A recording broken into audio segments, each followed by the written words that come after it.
क्यों भरोसा करता है गैरों पर, जब चलना है तुझे अपने ही पैरों पर।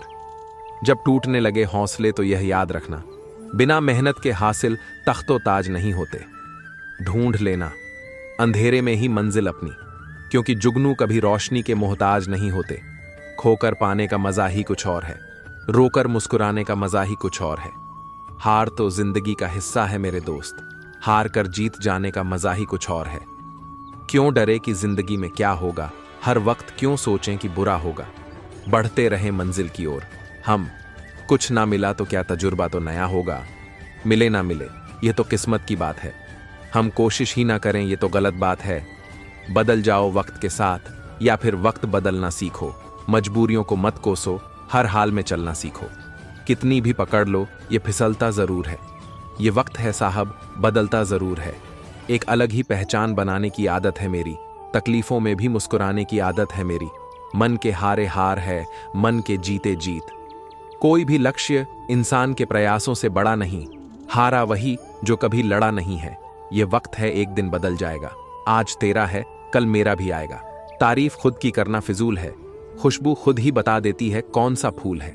रुपए कमाता है बल्कि वो इंसान बड़ा है जो करोड़ों का दिल जीतता है। जो लोग अपनी प्रशंसा के भूखे होते हैं वे साबित करते हैं कि उनमें योग्यता नहीं है।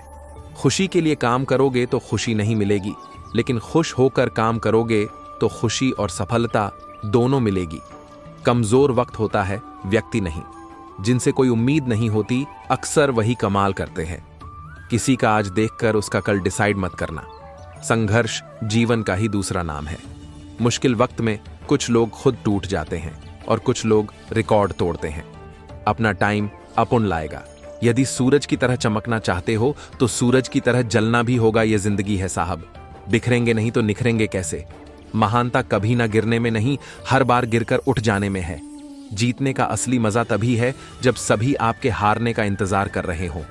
सफल होने के लिए सबसे पहले हमें खुद पर भरोसा करना होगा। मौज लो, रोज लो, ना मिले तो खोज लो। खुशी तकदीर में होनी चाहिए, तस्वीर में तो हर कोई मुस्कुराता है। मेरे बारे में कोई राय मत बनाना है गालिब, मेरा वक्त भी बदलेगा। और तेरी राय भी तूफान बढ़ जाए तो किश्ती डूबी जाती है, और घमंड बढ़ जाए तो हंसती डूब जाती है। दुख की बात यह है कि समय बहुत कम है, लेकिन खुशी की बात यह है कि अभी भी समय है। वक्त मत लगाइए यह निर्धारित करने में कि क्या करना है, वरना वक्त निर्धारित कर देगा कि आपका क्या करना है। निराशा आपके मन की एक स्थिति है जिसे आप आसानी से बदल सकते हैं। सपनों को पाने की चाहत मेहनत को अपना साथी बना लेती है। हर सुबह एक नया अवसर है, बस खुद पर विश्वास रखो। हार मानने से पहले एक बार और प्रयास करने की सोचो। जो रास्ते से नहीं डरे वही मंजिल तक पहुंचे। सफलता की चाबी कड़ी मेहनत और दृढ़ संकल्प में है। खुद पर यकीन रखो, दुनिया भी तुम्हारे साथ खड़ी हो जाएगी। छोटे कदम भी बड़ी मंजिल की ओर ले जाते हैं। आत्मविश्वास ही सफलता की पहली सीढ़ी है। मुश्किलें सिर्फ परीक्षा होती हैं, सफलता के लिए तैयार हो जाओ। जब तक आप खुद हार नहीं मानते कोई भी आपको हरा नहीं सकता। सपने वो नहीं जो हम सोते वक्त देखते हैं, सपने वो हैं जो हमें सोने नहीं देते। रास्ते कभी खत्म नहीं होते, बस चलने का हौसला होना चाहिए। समय और धैर्य दो सबसे बड़े योद्धा हैं। सपनों को पाने के लिए जागना पड़ता है, नींद में तो हर कोई सोता है।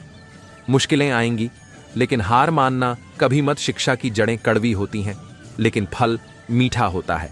सफल और असफल लोग अपनी क्षमताओं में बहुत भिन्न नहीं होते हैं, वे अपनी क्षमता तक पहुंचने के लिए अपनी इच्छाओं में भिन्न होते हैं।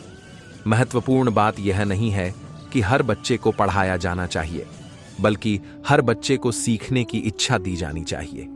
जो कोई भी अपने जीवन में एक बच्चे की मदद करने के लिए कुछ भी करता है, वह मेरे लिए एक नायक है।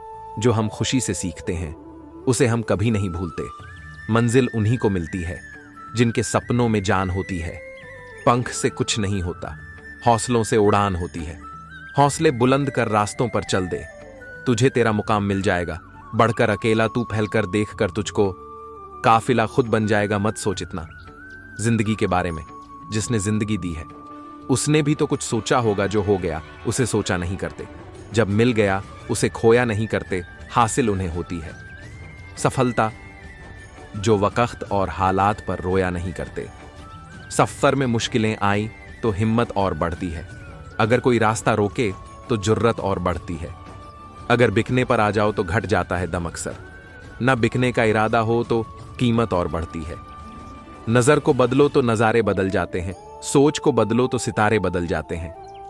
कश्तियां बदलने की जरूरत नहीं, दिशाओं को बदलो तो किनारे खुद ब खुद बदल जाते हैं। जिस जिस पर यह जग हंसा है उसी ने इतिहास रचा है। निगाहों में मजे थी, गिरे और गिरकर संभलते रहे। हवाओं ने खूब कोशिश की मगर चिराग आंधियों में जलते रहे। सफलता एक घटिया शिक्षक है। इन लोगों में यह सोच विकसित कर देता है कि वह सफल नहीं हो सकते।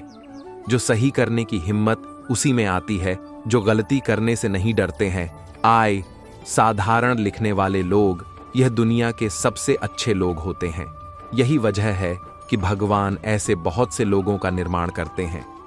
कोई काम शुरू करने से पहले स्वयं से 3 प्रश्न कीजिए। मैं यह क्यों कर रहा हूं? इसके परिणाम क्या हो सकते हैं? और क्या मैं सफल होगा? और जब गहराई से सोचने पर इन प्रश्नों के संतोषजनक उत्तर मिल जाए तभी आगे बढ़े। चाणक्य। बड़ा सोचो, जल्दी सोचो, आगे सोचो। विचारों पर किसी का अधिकार नहीं है। मैं अकेली हूं लेकिन फिर भी मैं हूं। मैं सब कुछ नहीं कर सकती लेकिन मैं कुछ तो कर सकती हूं। और सिर्फ इसलिए कि मैं सब कुछ नहीं कर सकती, मैं वह करने से पीछे नहीं हटूंगी जो मैं कर सकती हूं। समय सीमा पर काम खत्म कर लेना काफी नहीं है। मैं समय सीमा से पहले काम खत्म होने की अपेक्षा करता हूं। सपनों को सच करने से पहले सपनों को ध्यान से देखना होता है। अगर आप सफल होना चाहते हो तो आपको अपने काम में एकाग्रता लानी होगी। हम जो कुछ भी है वह हमने आज तक क्या सोचा, इस बात का परिणाम है। यदि कोई व्यक्ति बुरी सोच के साथ बिताया काम करता है तो उसे कष्ट ही मिलता है। यदि कोई व्यक्ति शुद्ध विचारों के साथ बोलता है या काम करता है तो उसकी परछाई की तरह खुशियों उसका साथ कभी नहीं छोड़ती। भले ही आप कपड़े पहनने में लापरवाही है, पर अपनी आत्मा को दुरुस्त रखिए। पहले वह आप पर ध्यान नहीं देंगे, फिर वह आप पर हंसेंगे, फिर वह आपसे लड़ेंगे और तब आप दिख जाएंगे। एक सामान्य जिंदगी जीने के लिए इंसान को रोटी, कपड़ा, मकान के अलावा अगर इंसान को किसी चीज की सबसे ज्यादा जरूरत होती है तो वो है सिर्फ शिक्षा। विधा एक कामधेनु के समान है जो हर मौसम में अमृत प्रदान करती है। वह विदेश में एक माता के समान है जो रक्षण एवं हितकारी होती है। इसलिए विधा को एक गुप्त धन कहा गया है। जिस दिन एक सिग्नेचर ऑटोग्राफ में बदल जाए तब मान लीजिएगा कि आप कामयाब हो गए। शिक्षा सबसे सशक्त हथियार है जिससे दुनिया को बदला जा सकता है। अपनों को संकट में डालकर कार्य संपन्न करने वालों की विजय होती है, कायरों की नहीं। हिसार योजनाओं पर विजय पाना हंसाने, लेकिन जो अपने ऊपर विजय पा रहे वही सच्चा विजयी है। तपस्या धर्म का पहला और आखिरी कदम है। एक बेहतरीन किताब 100 अच्छे दोस्त के बराबर है, लेकिन एक सर्वश्रेष्ठ दोस्त पुस्तकालय के बराबर है। शिक्षा का उद्देश्य तथ्यों को सीखना नहीं होता है, बल्कि शिक्षा का मुख्य दिमाग को प्रशिक्षित करना होता है। एक व्यक्ति ने कभी गलती नहीं की जब उसने कभी भी कुछ नया करने की कोशिश नहीं की। यानी जब हम कुछ नया करते हैं तभी गलतियां होना स्वाभाविक है। 1000 मील सफलता की यात्रा की शुरुआत भी एक कदम से ही होती है। हमने स्कूल में जो सीखा है वह सब भूलने के बाद जो याद रहता है वही शिक्षा है। ज्ञान का निवेश सर्वोत्तम भुगतान करता है। इस दुनिया में किसी के साथ खुद की तुलना मत करो। यदि आप ऐसा करते हैं तो आप खुद का अपमान कर रहे हैं। शिक्षा भविष्य के लिए पासपोर्ट है जो आज इसके लिए तैयारी करते हैं। शिक्षा का उच्चतम परिणाम सहनशीलता है। 2 चीजें अनंत हैं, ब्रह्मांड और मानव मूर्खता। और मैं ब्रह्मांड के बारे में निश्चित नहीं हूं। मुझे लगता है कि मैं केवल समुद्र के किनारे खेल रहे एक लड़के की तरह था और अपने आप को अब और फिर सामान्य से अधिक चिकना कंकड़ या एक सुंदर खोल ढूंढ रहा था, जबकि सत्य का महान महासागर मेरे सामने अनदेखा था। यह अजीब है कि केवल असाधारण व्यक्ति ने ही ऐसी खोजें की जो बाद में इतनी आसान और सरल प्रतीत होती हैं। सबसे महत्वपूर्ण बात यह है कि कभी भी सवाल करना बंद न करें। आसमान की ऊंचाइयों को छूने का सपना देखो, क्योंकि सपने देखना ही सफलता की पहली सीढ़ी है। संघर्ष जितना कठिन होगा, जीत उतनी ही शानदार होगी। सकारात्मक सोच रखो, हर चुनौती में एक अवसर छुपा होता है। कड़ी मेहनत के बिना सफलता की कोई कुंजी नहीं होती। मेहनत करो और सफलता का ताला खोलो। खुद पर विश्वास रखो, क्योंकि विश्वास ही वह शक्ति है जो असंभव को संभव बना सकती है। विफलता एक नई शुरुआत का संकेत होती है। उससे सीखो और आगे बढ़ो। समय की कद्र करो, क्योंकि खोया हुआ समय कभी वापस नहीं आता। धैर्य और संकल्प से ही बड़ी से बड़ी चुनौती को पार किया जा सकता है। हर दिन एक नया लक्ष्य बनाओ और उसे पाने के लिए पूरी मेहनत से जुट जाओ। सफलता का मंत्र है, सपने देखो, मेहनत करो और विश्वास रखो। जो सपने देखता है वही उन्हें पूरा करने की हिम्मत जुटा पाता है।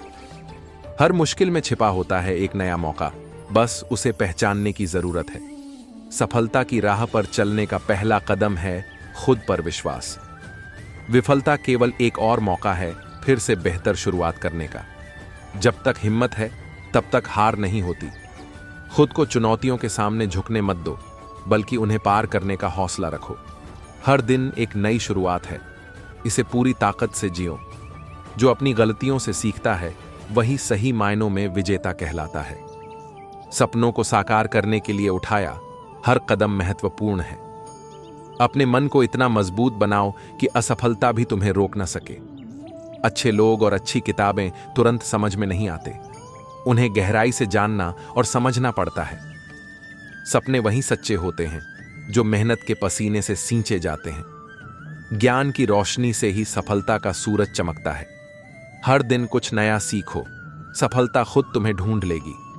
बड़ी मंजिलें उन्हीं को मिलती हैं जो पढ़ाई को अपना दोस्त बनाते हैं। हर कठिनाई में छुपी होती है सफलता की कुंजी, बस उसे ढूंढना होता है। पढ़ाई का सफर लंबा है, लेकिन मंजिल बहुत खूबसूरत है। हर असफलता में छुपी होती है एक नई सीख जो हमें और बेहतर बनाती है। सपनों की उड़ान तभी सफल होती है जब हम ज्ञान के पंखों से उड़ते हैं। अध्ययन वो चाबी है जो सफलता के हर दरवाजे को खोल देती है। मेहनत और लगन से ही हर कठिनाई को पार किया जा सकता है। सपने वो नहीं जो हम सोते समय देखते हैं, सपने वो हैं जो हमें सोने नहीं देते। सफलता का आनंद वही ले सकता है जो मेहनत के पसीने से नहाया हो। कड़ी मेहनत का कोई विकल्प नहीं है, बस मजबूत इरादों के साथ आगे बढ़ते रहो। हार मानना हमारी कमजोरी नहीं, बल्कि हमारी सफलता का पहला कदम है।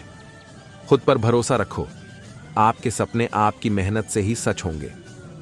जब तक आप खुद पर विश्वास नहीं करेंगे, तब तक कोई दूसरा भी नहीं करेगा। सपनों को साकार करने का सबसे अच्छा तरीका है जाग कर उन्हें पूरा करने की कोशिश करना। आज की मेहनत कल की सफलता की नींव रखती है। मुश्किलें हमें मजबूत बनाने के लिए आती हैं, उन्हें चुनौती की तरह स्वीकार करो। जहां चाह वहां राह, बस अपने इरादों को मजबूत बनाए रखो। सपनों की उड़ान वहीं भर सकते हैं जो अपने डर को पीछे छोड़ देते हैं। सफलता उन्हीं को मिलती है जो असफलता से डरते नहीं हैं। हर नया दिन एक नया मौका है अपने लक्ष्य के करीब जाने का। अपनी मेहनत पर भरोसा रखो, किस्मत खुद ही बदल जाएगी। जो लोग ठोकर खाकर भी चलते रहते हैं वही एक दिन मंजिल पाते हैं। सपने वो नहीं होते जो हम सोते वक्त देखते हैं, सपने वो होते हैं जो हमें सोने नहीं देते। संघर्ष ही सफलता की असली कुंजी है। विफलता का मतलब यह नहीं कि आप असफल हैं, इसका मतलब है कि आप कुछ नया सीख रहे हैं। छोटे कदम ही बड़े बदलाव लाते हैं। कड़ी मेहनत का कोई विकल्प नहीं है, केवल सही दिशा में प्रयास ही सफलता दिला सकता है। जो मेहनत पर विश्वास करते हैं वही किस्मत बदल सकते हैं। सपनों को पाने के लिए नींद को त्यागना पड़ता है। रास्ते कितने भी मुश्किल क्यों ना हो, हिम्मत और मेहनत से सब आसान हो जाता है। सफलता की कहानी हमेशा मेहनत और समर्पण से लिखी जाती है। अपने सपनों को जिंदा रखो, संघर्ष ही तुम्हें मंजिल तक ले जाएगा। हर असफलता में सफलता की चाबी छुपी होती है, बस उसे ढूंढने की जरूरत है। सपनों की उड़ान को पंख मेहनत और लगन से मिलते हैं। सच्ची सफलता वही है जो कठिन परिश्रम के बाद मिलती है। हर दिन एक नई शुरुआत है। खुद पर विश्वास रखो और आगे बढ़ो। रास्ते में आने वाली हर मुश्किल तुम्हें मंजिल के और करीब ले जाती है। अपने लक्ष्य पर ध्यान केंद्रित करो। दुनिया की हर रुकावट छोटी लगेगी। जीतने के लिए जिद्दी होना जरूरी है, हार मानना नहीं। हर दिन अपने सपनों को हकीकत में बदलने की दिशा में एक कदम आगे बढ़ाओ। मेहनत का पसीना सफलता की चमक में बदलता है। असफलता केवल एक सबक है। हारना तब है जब आप प्रयास करना बंद कर देते हैं। हर दिन एक नया अवसर है अपनी कहानी को फिर से लिखने का। सपने वो नहीं जो हम सोते हुए देखते हैं, सपने वो हैं जो हमें सोने नहीं देते। जीवन में कठिनाइयां हमें मजबूत बनाती हैं। उन्हें अपने मार्ग की रुकावट नहीं बल्कि सीढ़ी समझें। जब तक आप खुद पर विश्वास नहीं करेंगे तब तक कोई और भी नहीं करेगा। हर नया दिन एक नई उम्मीद लेकर आता है, उसे गले लगाएं और आगे बढ़ें। सफलता की चाबी है निरंतर प्रयास और धैर्य। असफलता केवल एक और मौका है फिर से शुरुआत करने का, इस बार और अधिक समझदारी से। खुशी छोटे छोटे पलों में छिपी होती है, उन्हें संजोना सीखें। समय की कद्र करें, यही सबसे मूल्यवान संपत्ति है। अपने लक्ष्यों को पाने के लिए हर दिन थोड़ा आगे बढ़ें, बड़ा सपना देखें और उसे पूरा करने में जुट जाएं। जो तुम हो सकते थे उसे होने के लिए कभी देर नहीं होती।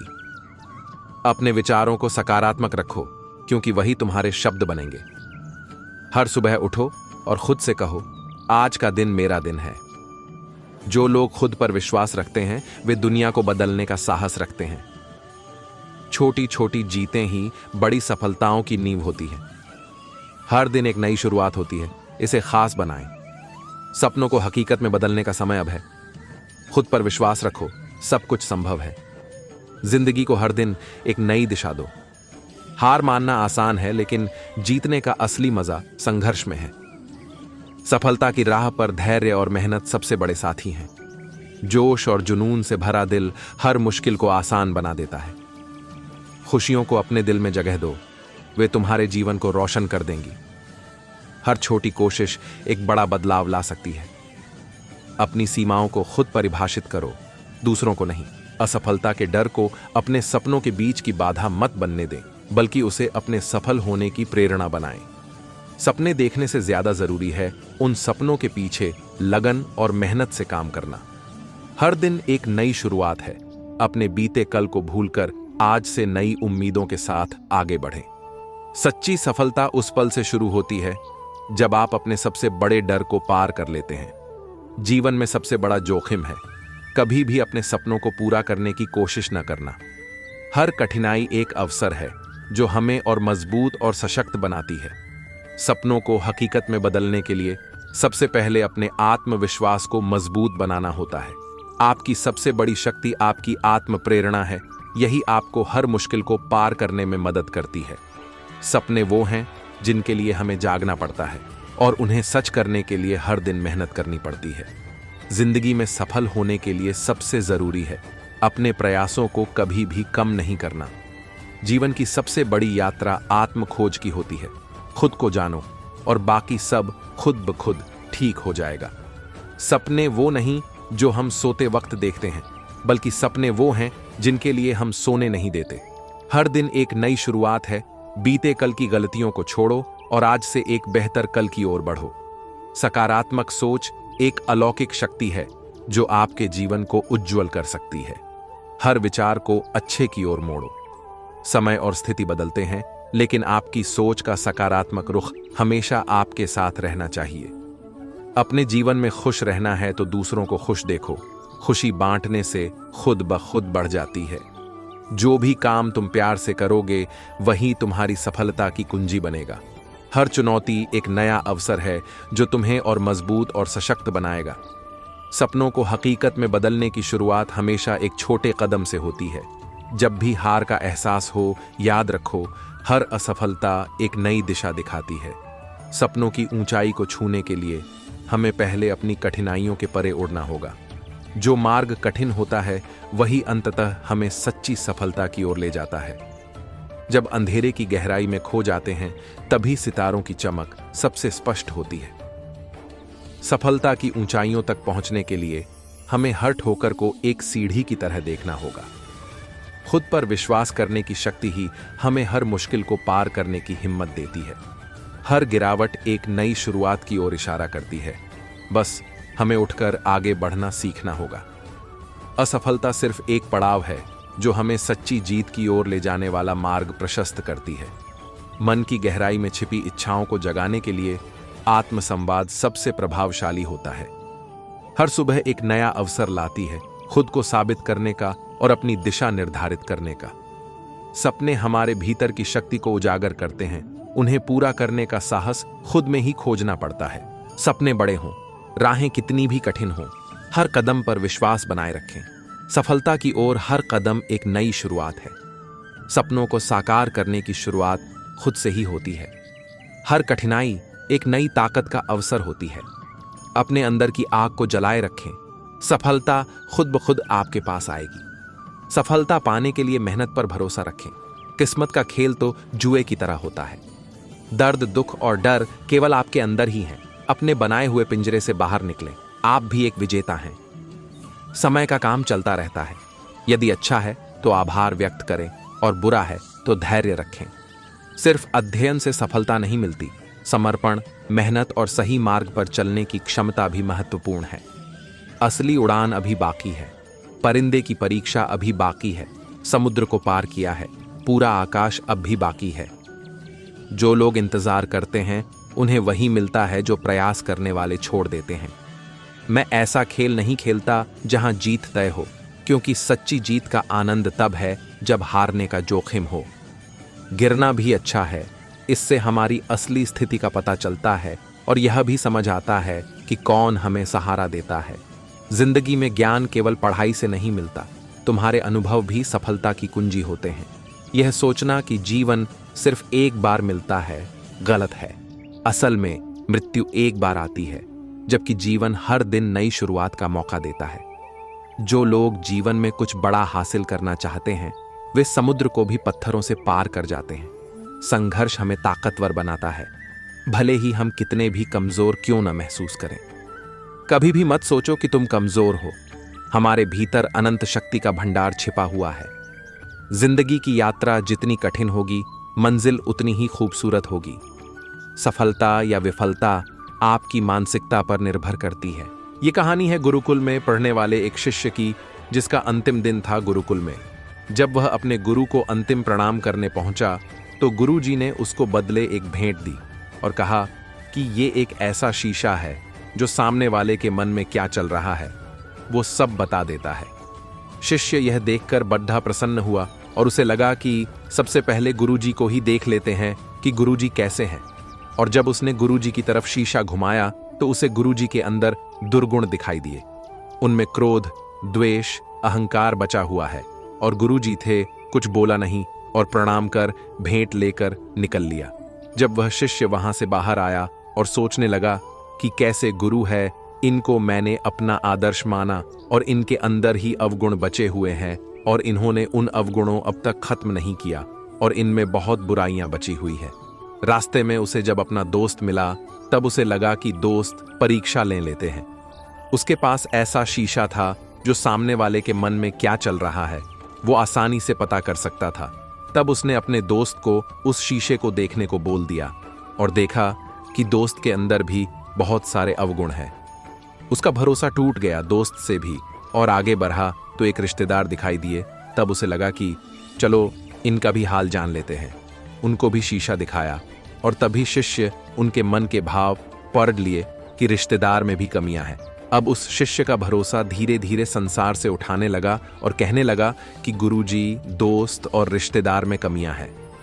अब वह शिष्य अपनी घर की तरफ आ चुका था और जब घर की तरफ बढ़ने लगा तब सोचने लगा कि माँ और पिताजी में कोई दुर्गुण नहीं होंगे और वो निर्मल होंगे। मेरे पिताजी तो बड्ढे प्रतिष्ठित हैं और समाज में बड्ढी प्रतिष्ठा है उनकी और सब माँ को देवतुल्य मानते हैं। शिष्य घर पर जब गया तो पिताजी को सबसे पहले शीशा दिखाया और पिताजी में भी उसको अवगुण दिखाई दिए और माताजी को दिखाया, उनमें भी कमियां दिखाई दी। अब शिष्य का भरोसा ही टूट चुका था। अब उसे लगा कि वापस गुरुकुल जाते हैं और जल्दी से ये शीशा गुरुजी को वापस सौंप देते हैं। और गुरुकुल में जाने के बाद गुरुजी से पूछा कि ये शीशा आपने क्या दे दिया? इसमें सबके भाव पता चल रहे हैं, यहाँ तक कि आप में भी बुराई बची है। आपने भी उन पर काम नहीं किया और आप अभी तक निर्मल नहीं हुए। शिष्य की बात सुनकर गुरुजी जोर जोर से हंसने लगे और कहने लगे कि कुछ देर रुको। तब उन्होंने वह शीशा जो था उसको शिष्य की तरफ घुमाया और कहा कि अपना चेहरा देखो, और फिर बताया कि देखो कितने सारे अवगुण तुम्हारे अंदर है और तुम्हारा पूरा मन मैला है, कहीं पर भी निर्मलता नहीं थी, सारे अवगुण भरे हुए थे। तब गुरुजी ने शिष्य से कहा कि ये शीशा तुम्हें इसलिए दिया था कि तुम अपने आप को देखो और अपनी बुराई और अवगुणों को नष्ट करो और एक अच्छे इंसान बनो, और तुमने पूरा दिन निकाल दिया कि किस में क्या भरा हुआ है, जबकि ये नहीं देखा कि मेरे अंदर कितनी बुराई भरी है। हमें सबसे पहले अपने अंदर के अवगुणों को खत्म करना है। ऐसा करने पर दुनिया अपने आप निर्मल बन जाएंगी। एक वक्त की बात है, एक कौवा एक पेड़ पर बैठा हुआ था और वो कौवा बहुत ही उदास और परेशान था। उस पेड़ पर बैठकर रो रहा था। पेड़ के नीचे बुजुर्ग बैठे हुए थे। जब उन्होंने उसे कौवे को दिखा तो उससे पूछा कि तू रो क्यों रहा है? कौवे ने कहा कि और मैं अपनी इस काले रंग से और बेसुरी आवाज से बहुत परेशान हूं। जिसके भी घर के सामने बैठता हूं वह लोग मुझे उड़ा देते हैं, मुझे कोई पसंद नहीं करता है। तभी उन बुजुर्ग ने कौवे से पूछा, फिर तू क्या बनना चाहता है? बोल, मैं तुझे आज वो बना दूंगा। कौवे को लगा कि जरूर यह कोई ज्ञानी बुजुर्ग है, आज मैं जो इनको बोलूंगा ये मुझे वैसे ही बना देंगे। कौवे ने कहा, आप मुझे हंस बना दीजिए, मैं उसके जैसे बनना चाहता हूं, कितना सफेद और चमकदार होता है। यह सुनने के बाद बुजुर्ग ने कहा, मैं तुझे हंस तो बना दूंगा, लेकिन शर्त यह है कि तू पहले एक बार हंस से मिलकर आ। अब कौवा खुशी खुशी हंस के पास जाता है और उसे कहता है कि हंस, तू कितना खुश नसीब है, तू कितना सफेद और चमकदार है, तू तो बहुत खुश रहता होगा। हंस ने कौवे से कहा कि तुझे ये किसने कहा कि मैं खुश हूं? कौवा ये सुनने के बाद हैरान हो गया। हंस ने कौवे से कहा कि सफेद कलर भी कोई कलर है? जब पानी में तैरता हूं तो इस सफेद कलर की वजह से दूर से किसी को नजर भी नहीं आता हूं। कौवे ने उससे कहा कि अगर तेरी जिंदगी इतनी खराब है तो फिर तू क्या बनना चाहता है? हंस ने कहा, अगर मुझे मौका मिले तो मैं मिट्ठू की तरह बनना चाहता हूं। कितना मस्त हरे कलर का होता है, ऊपर से उसकी चोंच लाल कलर की होती है और वह सभी से बातें करता है। कौवा और हंस दोनों भी मिट्ठू को ढूंढने निकले। 3-4 चक्कर लगाने के बाद उन्होंने मिट्ठू को एक पेड़ पर बैठा हुआ देखा। ये दोनों भी उसके पास गए और उसे कहने लगे कि मिट्ठू भाई, तेरी जिंदगी तो मस्त है यार, तू अपनी जिंदगी में बहुत खुश रहता होगा। मिट्ठू ने उन दोनों से कहा, तुम्हें यह किसने कहा कि मैं अपनी जिंदगी में खुश रहता हूं? एक बार की बात है, एक कौवा एक पेड़ पर बैठा हुआ था और वो कौवा बहुत ही उदास और परेशान था। उस पेड़ पर बैठकर रो रहा था। पेड़ के नीचे बुजुर्ग बैठे हुए थे। जब उन्होंने उसे कौवे को दिखा तो उससे पूछा कि तू रो क्यों रहा है? कौवे ने कहा कि मैं अपनी इस काले रंग से और बेसुरी आवाज से बहुत परेशान हूं। जिसके भी घर के सामने बैठता हूं वह लोग मुझे उड़ा देते हैं, मुझे कोई पसंद नहीं करता है। तभी उन बुजुर्ग ने कौवे से पूछा, फिर तू क्या बनना चाहता है? बोल, मैं तुझे आज वो बना दूंगा। कौवे को लगा कि जरूर यह कोई ज्ञानी बुजुर्ग है, आज मैं जो इनको बोलूंगा ये मुझे वैसे ही बना देंगे। कौवे ने कहा, आप मुझे हंस बना दीजिए, मैं उसके जैसे बनना चाहता हूं, कितना सफेद और चमकदार होता है। यह सुनने के बाद बुजुर्ग ने कहा, मैं तुझे हंस तो बना दूंगा, लेकिन शर्त यह है कि तू पहले एक बार हंस से मिलकर आ।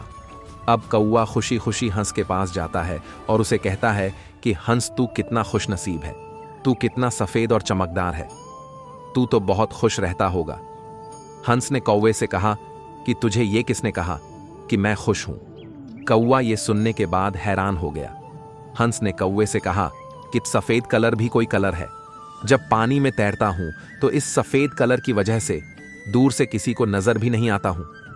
कौवे ने उससे कहा कि अगर तेरी जिंदगी इतनी खराब है तो फिर तू क्या बनना चाहता है?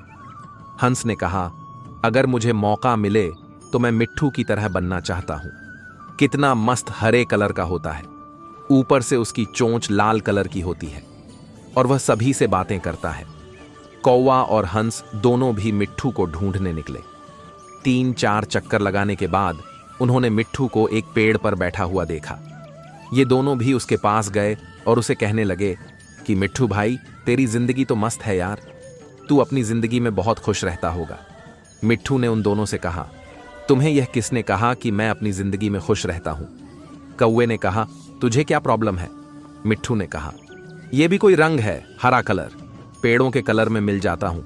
तुमने 3 चक्कर लगाए मुझे ढूंढने के लिए, मैं तुम्हें इन पेड़ों के बीच में नहीं दिखा।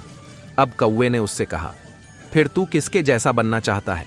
तो मिट्ठू ने कहा कि अगर मुझे मौका मिले तो मैं मोर की तरह बनना चाहूंगा, रंग बिरंगा और खूबसूरत पर वाला। अब ये तीनों मोर के पास पहुंचे। मोर को देखते ही तीनों ने मोर से कहा कि मोर भाई, कितनी बढ़िया जिंदगी है तेरी, तू कितनी बढ़िया जिंदगी जीता है। तू जब बरसात में नाचता है तो सारे लोग तुझे दूर दूर से देखने के लिए आते हैं। तेरी जिंदगी तो मस्त है। मोर ने उन तीनों से कहा, तुमसे किसने कहा कि मैं अपनी जिंदगी में मस्त रहता हूं? अब कौवे ने मोर से पूछा, क्या तू भी अपनी जिंदगी से खुश नहीं है? अब तुझे क्या प्रॉब्लम है? तभी मोर ने कहा, अब ध्यान से इस आवाज को सुनो जो धीरे धीरे हमारी तरफ बढ़ रही है। कौवे ने कहा, यह किसकी आवाज है? मोर बोला, शिकारी की। हर वक्त हमें शिकारियों से बचकर भागना पड़ता है। अगर किसी शिकारी ने हमें पकड़ लिया तो हमारे एक एक पर को हमारी बॉडी से नोच लेता है, पूरी खूबसूरती हमारी छीन लेता है। फिर कौवे ने मोर से कहा, फिर तू किसके जैसा बनना चाहता है? मोर ने कौवे की तरफ देखकर कहा कि मैं तेरे जैसा बनना चाहता हूं। तुझे किसी बात का टेंशन ही नहीं है, जहां मर्जी चाहे उड़ सकता है, जिस दिशा में चाहे जा सकता है। किसी शिकारी से तुझे डरने की जरूरत नहीं है, क्योंकि कोई शिकारी तुझे पकड़ता ही नहीं है और इंसान भी तुझे पकड़कर पिंजरे में नहीं रखते हैं। तू अपनी मर्जी का मालिक है। तेरी जैसी जिंदगी में जीना चाहता हूं। यह सुनने के बाद कौवा हैरान हो गया और कौवा फिर से वापस उन बुजुर्ग के पास पहुंचा। उन बुजुर्ग ने कौवे से कहा, क्या मैं तुझे हंस बना दूं? कौवे ने उनकी तरफ देखा और मुस्कुराया और कहा कि नहीं, मैं जैसा हूं वैसा ही ठीक हूं। मुझे अपनी जिंदगी बहुत पसंद है। दोस्तों, हमें इस कहानी से यह सीख मिलती है कि अपने आप को कभी भी किसी दूसरे से कंपेयर, तुलना मत करो, क्योंकि इस पूरी दुनिया में आपका रोल आपसे बेहतर कोई नहीं निभा सकता है। दोस्तों, सूरज और चांद के बीच में कभी कंपैरिजन नहीं होता, क्योंकि दोनों भी अपने अपने समय पर चमकते हैं। और जब आप किसी दूसरे इंसान से अपने आप को कंपेयर करते हो तो यकीन मानो आप अपने आप को ही इंसल्ट करते हो। 2 पड़ोसी राज्य के राजा जो आपस में बहुत घनिष्ठ मित्र थे। एक बार एक राजा के यहां पुत्र का जन्म हुआ। खुशी का दिन था और खुशी इतनी ज्यादा थी कि राजा ने अपने घनिष्ठ मित्र दूसरे राजा को अपने यहां आने का आमंत्रण दिया। दूसरा राजा अपने मित्र के दरबार में गया, वहां उनका भव्य स्वागत किया गया। राजा ने अपने पुत्र होने की खुशी में मित्र राजा को एक उपहार दिया। यह उपहार बड़ा खास था। उपहार के रूप में मित्र राजा को बाज के 2 बच्चे दिए। बाज के बच्चों को देखकर राजा बहुत खुश हुआ। बच्चे छोटे थे, लेकिन उनकी नस्ल बहुत बढ़िया थी। राजा को अपने मित्र द्वारा दिया उपहार बड़ा अच्छा लगा। राजा अपने राज्य में आ गए। आकर अपने राज्य में सबसे अच्छे ट्रेनर को बुलाया, जो बाज को अच्छी कलाबाजियां और अच्छे कर्तव्य सिखा सके। ट्रेनर बाज के बच्चों को अपने साथ ले गया। ट्रेनर ने बाज के बच्चों के ऊपर 2 महीने बहुत मेहनत की। 2 महीने में बच्चे बड़े हो चुके थे। एक दिन राजा ने सोचा, क्यों ना आज ट्रेनर के पास जाकर देखा जाए कि बाज के बच्चे कैसे हैं, उन्हें क्या सिखाया है। राजा ट्रेनर के पास गया। देखा कि एक बाज तो ऊपर आसमान में अच्छी उड़ान भर रहा है, अच्छे कलाबाजियां दिखा रहा है, लेकिन दूसरा बाज थोड़ा उड़ने के बाद एक पेड़ की शाखा पर आकर बैठ जाता। बाज को फिर उड़ाया जाता, थोड़ी देर के लिए उड़ता और फिर से नीचे आ जाता। राजा को बड़ा अजीब लगा। राजा ने कहा, कैसे भी करो, इस दूसरे बाज को भी उस बाज की तरह ही उड़ना सिखाया जाए जो बहुत ऊपर उड़ान भरते हुए कलाबाजियां दिखाता है। ट्रेनर को कुछ समझ में नहीं आ रहा था। ट्रेनर का एक मित्र था जो किसान था। ट्रेनर ने अपने मित्र से अपनी समस्या बताई कि 2 बाज हैं जिनमें एक तो काफी अच्छी उड़ान भरता है, लेकिन दूसरा कुछ देर उड़ने के बाद पेड़ की शाखा पर आकर बैठ जाता है। किसान ने देखा कि बाज हर बार पेड़ की एक ही शाखा पर आकर बैठता है, तो किसान ने उस शाखा को ही काट दिया जिस पर बाज हर बार आकर बैठ जाता था। शाखा को काटने के बाद बाज को अपने बैठने की जगह नहीं मिली जिस पर बैठने का वो आदी हो चुका था, और अपने साथी बाज के साथ उड़ने लगा। देखा कि दोनों बाज एक जैसे आसमान ये कहानी है एक बादशाह की। उसे अपने कुत्ते से बद्धा प्यार था और वो हमेशा शाही अंदाज में रहता था। बादशाह के राज्य के लोग कहते, काश हम भी बादशाह के कुत्ते होते तो काश हमारी जिंदगी भी थोड़ी ठीक होती। बादशाह अपनी प्रजा पर कम ध्यान देता था, पर उसका सारा ध्यान अपने कुत्ते पर था और इतना प्यार वह अपने कुत्ते से करता था। कुछ लोग बादशाह की मिसाल देते थे, अगर जानवरों से प्यार करना है तो बादशाह से सीखिए। बादशाह जहां भी जाते थे वहां वे अपने पालतू कुत्ते को साथ में रहते थे और दरबार में भी उनका कुत्ता हमेशा बैठा रहता था। एक बार बादशाह को किसी दूसरी राज्य के राजा से मिलने जाना था, पर वहां तक जाने का रास्ता समुद्री था। बादशाह वहां जाने के लिए अपनी जहाज में सवार हुए। अब उनके साथ बादशाह के मंत्री, सैनिक और कुछ सवारी लोग भी थे। अब बादशाह जहां भी जाता वहां वे अपने प्यारे कुत्ते को भी साथ लेकर जाते थे। बादशाह के कुत्ते के लिए यह पहला समुद्री सफर था जब वह जहाज में बैठा था, और जब वह जहाज आगे बढ़ाना शुरू किया तो जहाज के पानी में हलचल की वजह से वह कुत्ता घबराने लगा और वह कुत्ता जहाज में इधर से उधर भागने लगा। जहाज में बैठे बाकी लोग भी कुत्ते की इस हरकत को देखकर खुद को अस्वस्थ महसूस करने लग गए और उस कुत्ते के उछल कूद करने के वजह से जहाज में बैठे लोगों को चिंता होने लगी कि कहीं जहाज पलट ना जाए। हर कोई चाह रहा था कि काश ये बात भी बादशाह भी समझ ले, लेकिन बादशाह को शुरू में बड्ढा अच्छा लग रहा था क्योंकि उनका कुत्ता बड्ढे मजे से जहाज में खेल रहा था। अब थोड़ी देर बाद बादशाह को भी यह चीज चिढ़ाने लगी और उन्हें लगने लगा कि कहीं कोई खतरा ना हो जाए और अपने कुत्ते के इस तरह उछल कूद करने की वजह से कहीं जहाज ही पानी में पलट जाए। जहाज सफर कर रहे लोगों में एक दार्शनिक बैठा हुआ था। उस दार्शनिक ने सोचा और बादशाह के पास जाकर बोला, गुस्ताखी माफ हो हुजूर, लेकिन हमें कुछ ना कुछ करना होगा, वरना ये आपका प्यारा कुत्ता हम सबको मुसीबत में डाल देगा और इस जहाज को पलटी कर देगा। बादशाह ने कहा, ठीक है, आप क्या करना चाहते हैं और आपको जो समझ में आ रहा है आप कर लीजिए, मेरी तरफ से आपको इजाजत है। तभी वह दार्शनिक गया और अपने साथ 2 लोगों लेकर आया। अब उन तीनों ने मिलकर उस कुत्ते को पकड़ा और समुद्र में फेंक दिया। जैसे ही कुत्ता समुद्र में गिरा तब उसकी जान पर बन आई और वह समझ नहीं पा रहा था कि अब वह क्या करे। तब उसने डरते हुए कैसे भी करके जहाज को पकड़ लिया और थोड़ी देर तक वैसे ही जहाज के साथ समुद्र के पानी में तैरता रहा। दार्शनिक ने अपने साथियों से कहा कि अब इसको वापस से जहाज में उठाकर लेकर आते हैं। कुत्ता जहाज में वापस आने के बाद चुपचाप से जहाज एक कोने में जाकर बैठ गया। बादशाह और बाकी लोगों को समझ नहीं आया कि यह क्या हो गया। अचानक से इस कुत्ते की उछल कूद कैसे बंद हो गई। तब बादशाह ने उस दार्शनिक से पूछा, तुमने ये क्या किया? जो कुत्ता इतना उछल कूद रहा था वह अचानक से पालतू बकरी बन गया है।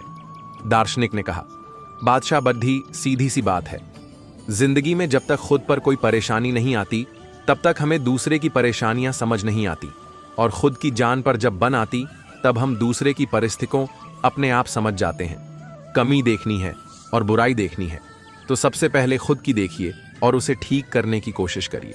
ये कहनी है एक राजा की, जो कि एक लंबी यात्रा के लिए निकलने वाला था, तो सारे प्रजा के लोग राजा को नाव तक छोड़ ढाने के लिए आते हैं। उन लोगों में से एक आदमी राजा के पास आकर कहता है कि महाराज, जब आप जंगल से होते हुए जाएंगे तो आपको वहां एक छोटे कद का आदमी मिलेगा और वह आपको लड़ बेचने के लिए चुनौती देगा। उस आदमी को आप जान से मारे बिना आगे मत बढ़ना। अब राजा उस आदमी की बात मानकर यात्रा पर निकल पड़ता है। जब 2 दिनों के बाद राजा जब जंगल पहुंचता है तब राजा को एक छोटी कद वाला आदमी मिलता है। उस आदमी ने राजा को लड़ने के लिए चुनौती दी, पर राजा तो महान था, उसने उस छोटे कद वाले आदमी के साथ लड़ाई शुरू कर दी। थोड़ी देर में लड़ाई खत्म हुई और राजा जीत गया। लेकिन जब उस आदमी को जान से मारने की बारी आई तब राजा ने कहा, इस छोटे कद के आदमी को मारने में कैसी महानता है। राजा उस 2 फुट के आदमी को जिंदा छोड़ ढककर अब आगे बढ़ गया। अब 2 दिन बीत गए और वह आदमी फिर राजा के सामने आया, पर अब उस आदमी का कद कुछ बढ़ चुका था। उसने फिर से राजा को लड़ने के लिए चुनौती दी और राजा ने वह स्वीकार की और लड़ाई शुरू हुई।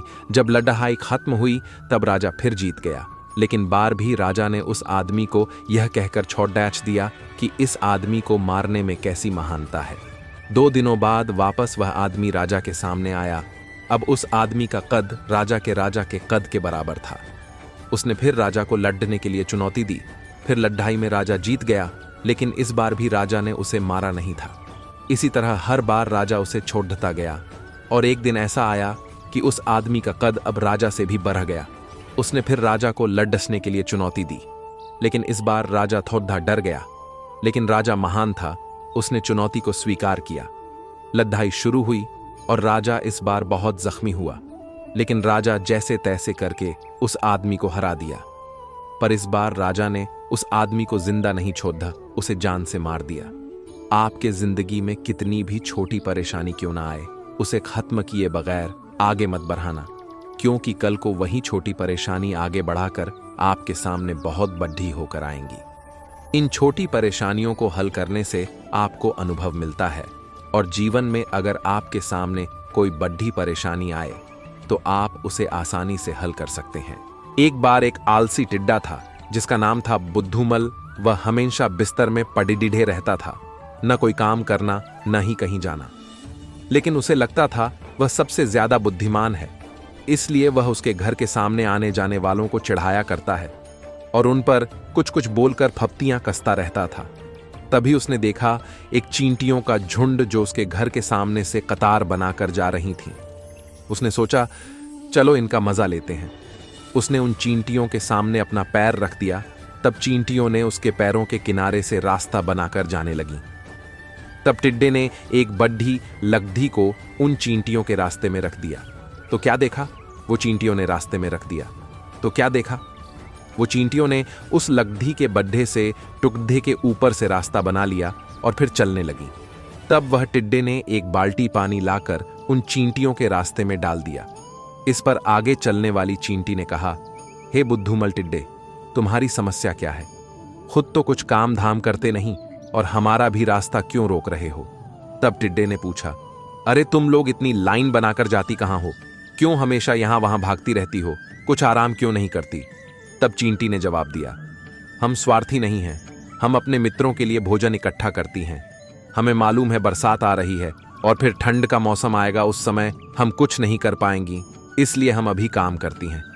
हम कार्य कर करके अपने को इतना मजबूत बना लिया है कि हम अपने से 50 गुना भार उठा सकती हैं। हमें किसी ने कभी भी आराम करते नहीं देखा होगा, क्योंकि हम लोग अपने कार्य पर विश्वास करते हैं। हम अपने बड़े लक्ष्य को मिलकर और छोटे छोटे हिस्से करके उस लक्ष्य को पूरा करती हैं। यदि हमें कहीं भोजन का बड़ा भाग मिलता है तो हम अपने सभी साथियों को बताती हैं, ताकि सभी उसका आनंद और लाभ उठा सकें। बुद्धू आलसी टिड्डा चुपचाप चींटी की बात सुनता रह गया।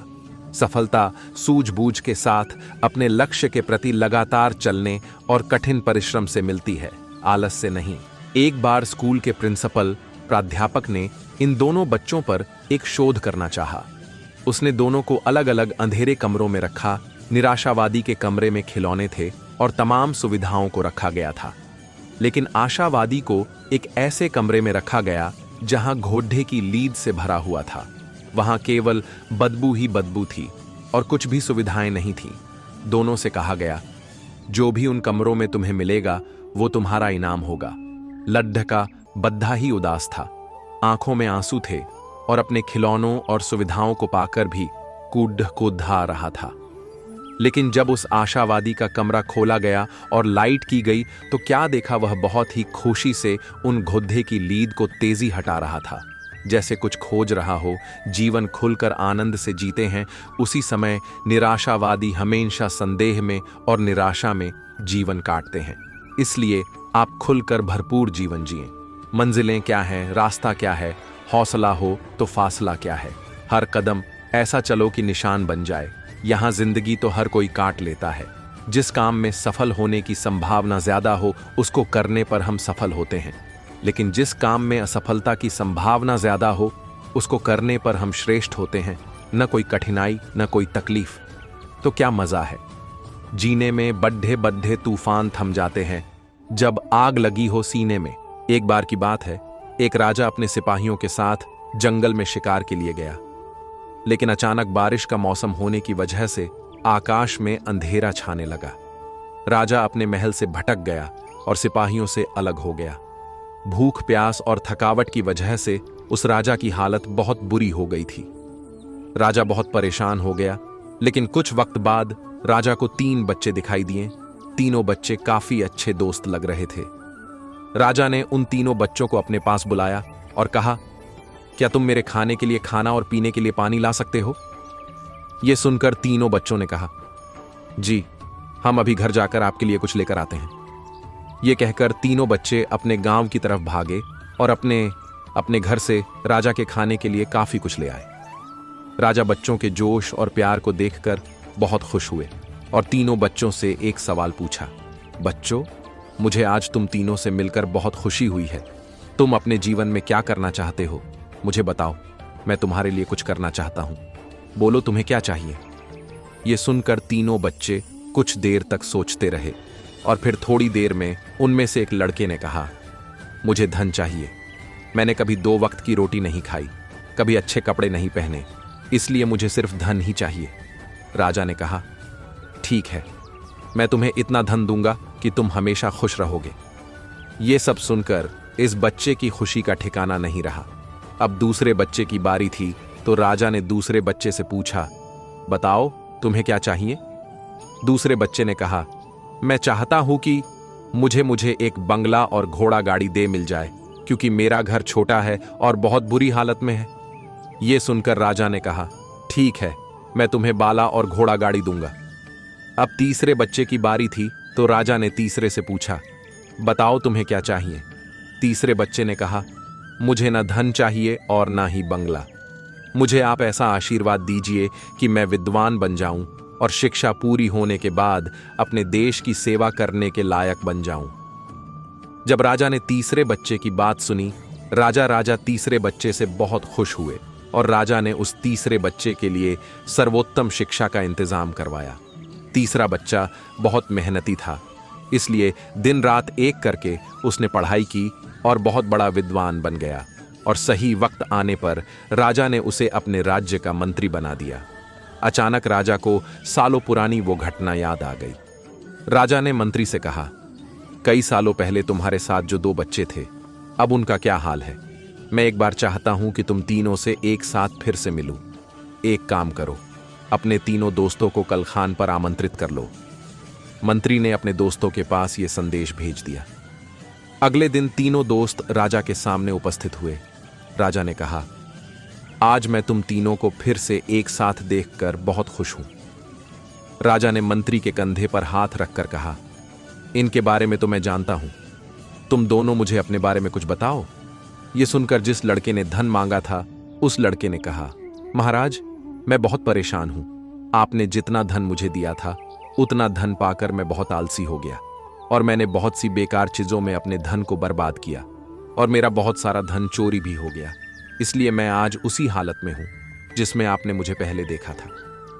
यह सुनकर राजा ने दूसरे लड़के से पूछा, बताओ, तुम कैसे हो?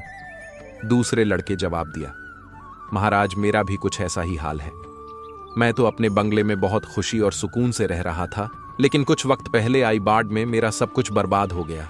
मैं भी उसी हाल में हूं जिसमें आपने मुझे पहले देखा था।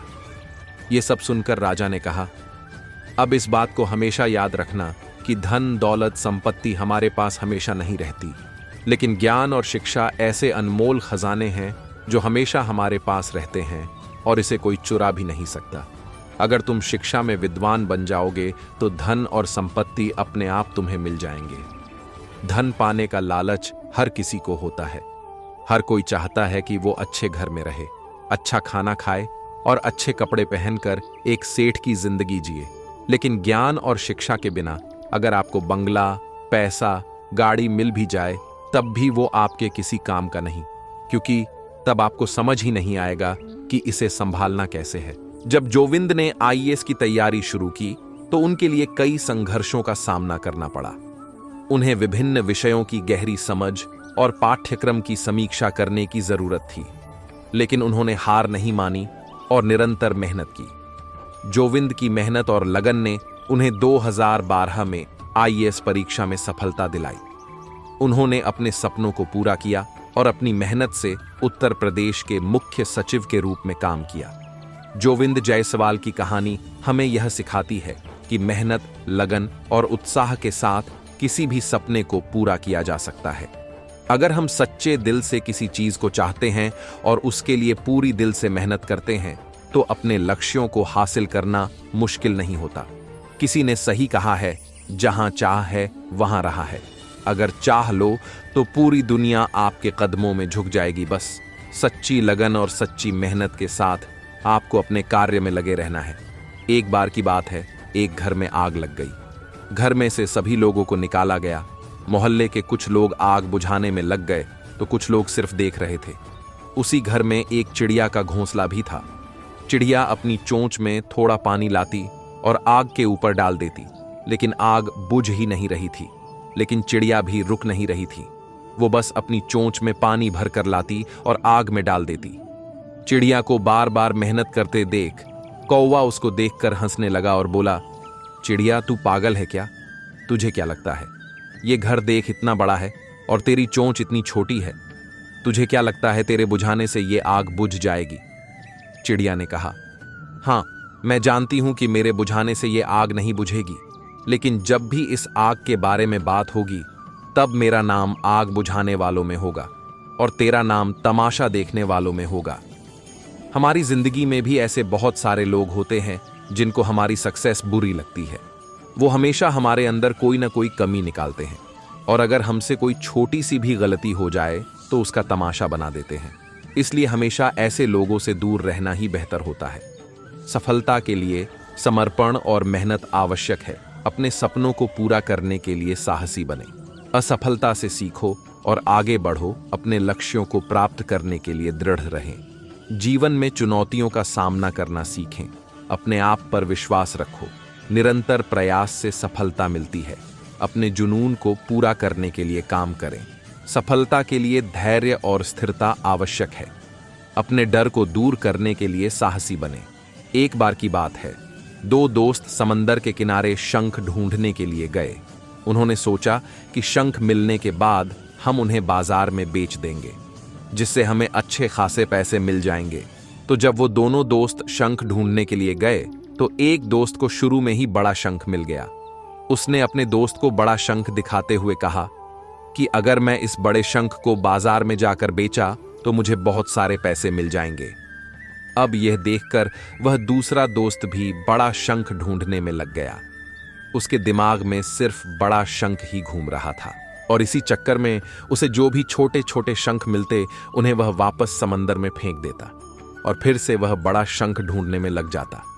अब जो पहले वाला दोस्त था जिसे बड़ा शंख मिला था, वह और भी शंख ढूंढने लगा और उसे बहुत सारे छोटे छोटे शंख भी मिल गए जिन्हें वह जमा करता है। सुबह से शाम हो जाती है लेकिन उस दूसरे दोस्त को बड़ा शंख नहीं मिलता। अब पहले वाले दोस्त के पास एक बड़े शंख और कुछ छोटे शंख थे जो उसे बाद में मिली थी और दूसरे दोस्त के पास एक भी शंख नहीं था। अब वह दोनों दोस्त बाजार में जाते हैं। पहले दोस्त को बड़े शंख के 2000 रुपये मिलते हैं और जो उसने बाद में छोटे छोटे शंख जमा किया था उसके उसे 5000 रुपये मिलते हैं। दूसरा दोस्त यह देखकर हैरान हो जाता है कि उसके दोस्त को बड़े शंख के कम और छोटे शंख के ज्यादा पैसे मिले हैं और वह बेवकूफ बड़े शंख के चक्कर में सुबह से बड़ा शंख ही ढूंढ रहा था। अगर वह बड़े शंख के चक्कर में ना आकर छोटे छोटे शंख ही जमा कर लेता तो उसे भी अच्छे खासे पैसे मिल जाते, लेकिन उसे छोटी शंकु को समंदर में ही फेंक दिया था। दोस्तों, इस कहानी से मैं यह सीख मिलती है कि हम भी हमारी जिंदगी में कई बार बड़ी सफलता के पीछे, या यह कह सकते हैं कि बड़ी कामयाबी के पीछे पड़े रहते हैं। एक बार की बात है, एक लड़का एक बुजुर्ग बाबा के पास जाता है। वह लड़का अपनी जिंदगी में बहुत परेशान था। घर की सारी जिम्मेदारियां उसी पर थीं और इसी वजह से वह अपने आप को भी ज्यादा टाइम नहीं दे पाता था और बस दिन रात काम किया करता था। वो उसके दोस्तों और उसके फैमिली वालों को भी टाइम नहीं दे पाता था। उसके जो दोस्त थे वह घूमने जाया करते थे, लेकिन यह नहीं जा पाता था और इसी वजह से उसकी खुशी छीन सी गई थी। उसे भी नहीं पता था कि वह लास्ट टाइम कब दिल से खुश हुआ था, क्योंकि वह काम में बहुत उलझ सा गया था और उसकी मेंटल हेल्थ भी खराब हो रही थी। तो एक दिन वह एक बुजुर्ग बाबा के पास जाता है और उन्हें यह सारी बातें बताता है कि मैं बहुत परेशान रहने लगा हूँ, खुद को भी टाइम नहीं दे पा रहा हूँ। और जब मैं खुद के लिए टाइम निकालने का सोचता हूँ तो मुझे अपनी जिम्मेदारियां याद आ जाती है। मैं पागल सा हो गया हूँ। अब आप ही मुझे कोई रास्ता बताइए। वह बुजुर्ग बाबा उस लड़के को कल नदी के पास आने के लिए बोलते हैं।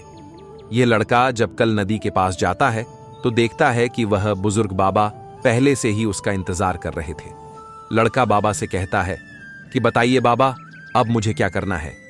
तो बुजुर्ग बाबा उस लड़के से कहते हैं कि बताता हूं, लेकिन पहले हमें नदी की उस साइड में जाना है, मतलब नदी की उस किनारे पर जाने के बाद मैं तुम्हें बताऊंगा कि तुम्हें क्या करना चाहिए। लड़के को उनकी बात समझ नहीं आई कि नदी के उस किनारे पर जाने के बाद ही क्यों बताना है, लेकिन फिर भी लड़के ने बाबा से कहा, चलिए फिर हम नदी पार करके नदी के उसे किनारे पर चले जाते हैं।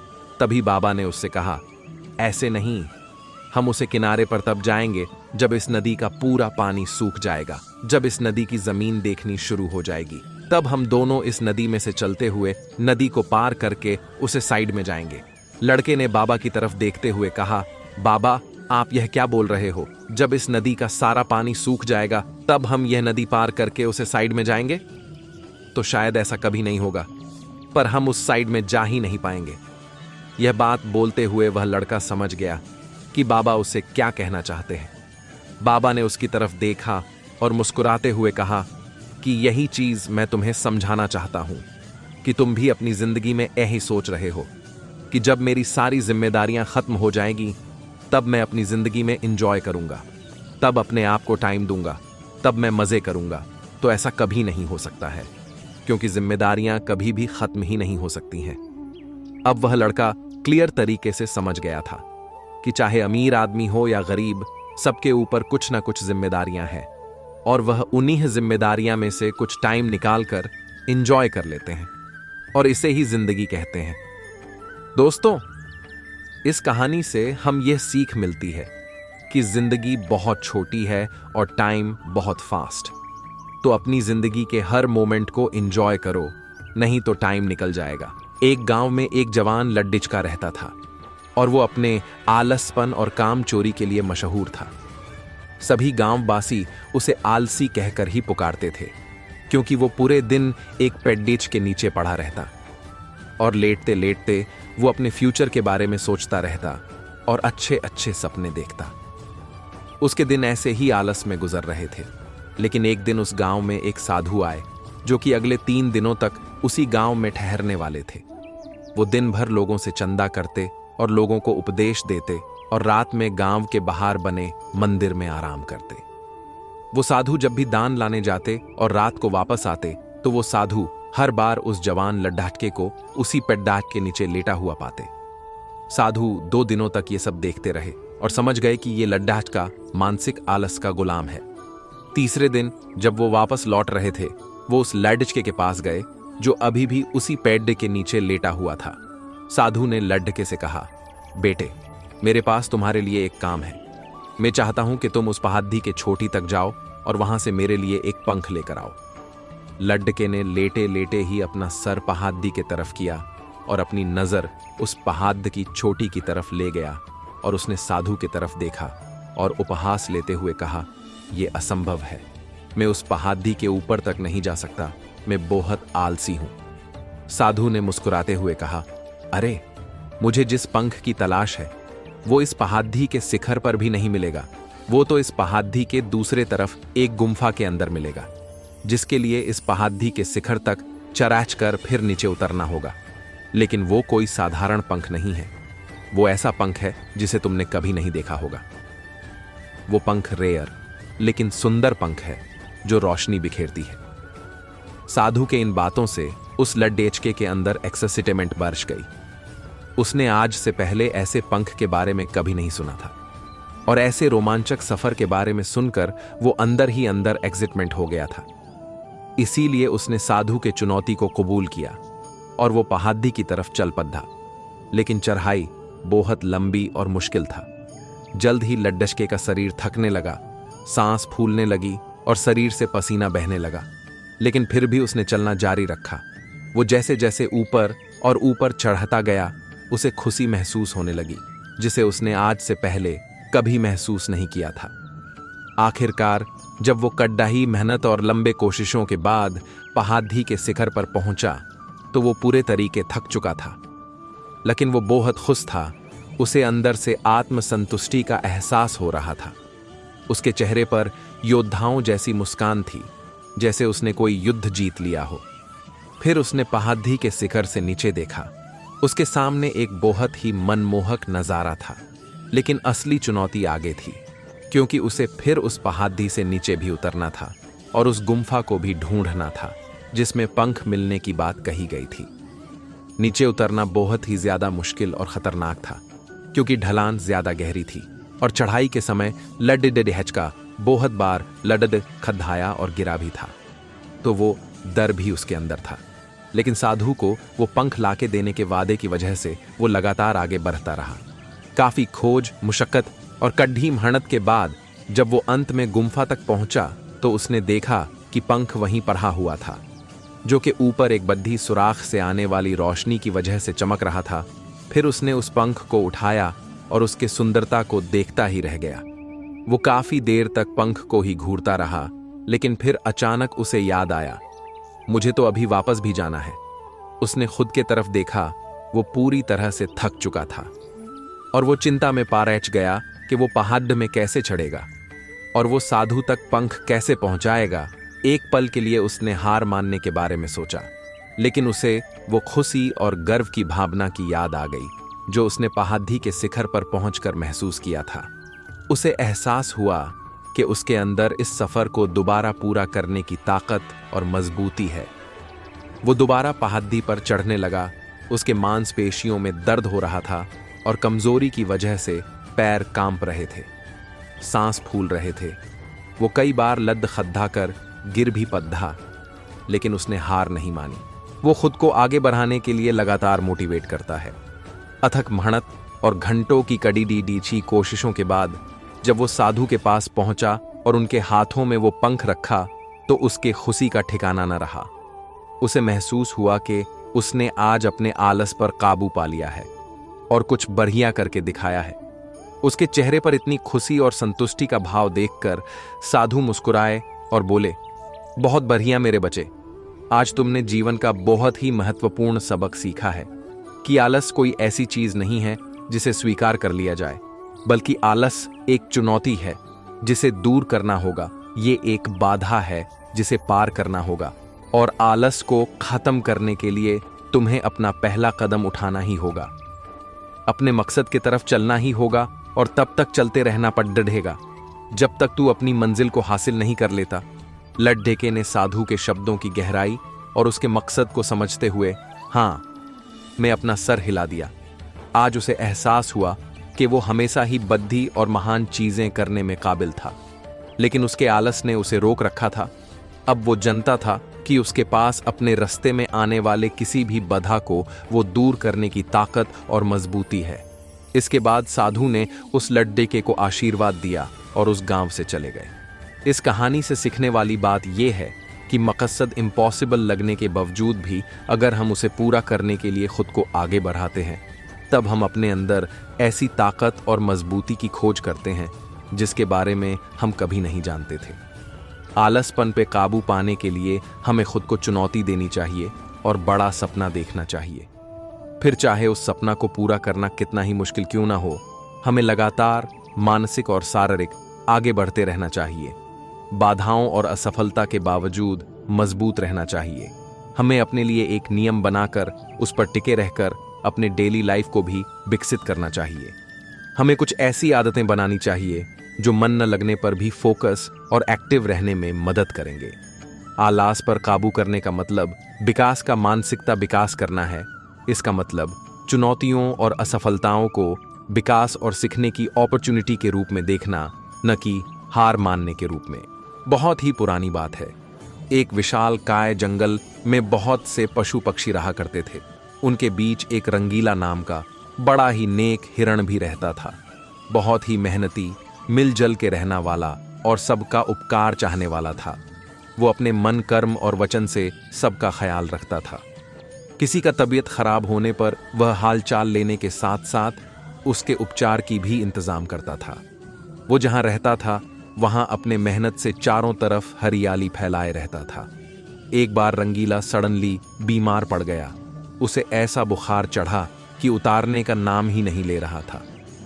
उसने तुरंत कुछ जड़ी बूटियां खाईं, लेकिन कोई फायदा नहीं हुआ। उसकी बीमारी की खबर पूरे जंगल में फैल चुकी थी, लेकिन उसे देखने के लिए कोई भी नहीं आया। तब उसका मन ज्यादा मुरझा गया। उसे उठा नहीं जा रहा था। फिर भी वह उठकर कुछ आगे आया और उसने दिखा 2 हिरण उसके इलाके में आ गए थे। वो दोनों हिरण बड़ी बड़ी और हरी हरी घास खा रहे थे। उन्होंने जब रंगीला को देखा तो मुस्कुराने लगे और बोले, अरे रंगीला, कैसी है तुम्हारी तबीयत? हम तो तुमसे ही मिलने आए हैं, तुम्हारा हाल चाल जानने आए हैं। दूसरा हिरन, हाँ रंगीला, हमने सुना तुम्हारी तबीयत बहुत खराब है, हमसे रहा नहीं गया, इसीलिए चले आए हैं। रंगीला बोला, तबीयत में कोई इतना फर्क नहीं आया है, लगता है और कोई दूसरी दवा लेनी पड़ेगी। वो हिरण, हाँ हाँ, अच्छी दवा लेना, अपना ख्याल रखना, तुम आराम करो, हम चलते हैं। रंगीला मुड़कर अपने अड्डे की तरफ चला और इधर यह दोनों हिरण फिर से रंगीला के इलाके की हरी हरी घास खाने लग गए। उन दोनों में से एक हिरण बोला, इस जगह के बारे में जितना सुना था उससे भी अच्छा पाया। रंगीला ने बड़ी मेहनत से ये गुलशन सजाया है। चारों तरफ हरियाली ही हरियाली है। देखकर और खाकर तबीयत हरी हो गई। कल रंगीला से मिलने के बहाने फिर आऊंगा।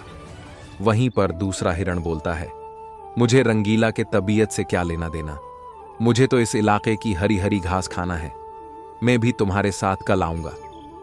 दोनों हिरन्ना का जब पेट भर गया तब वह वहां से चले गए।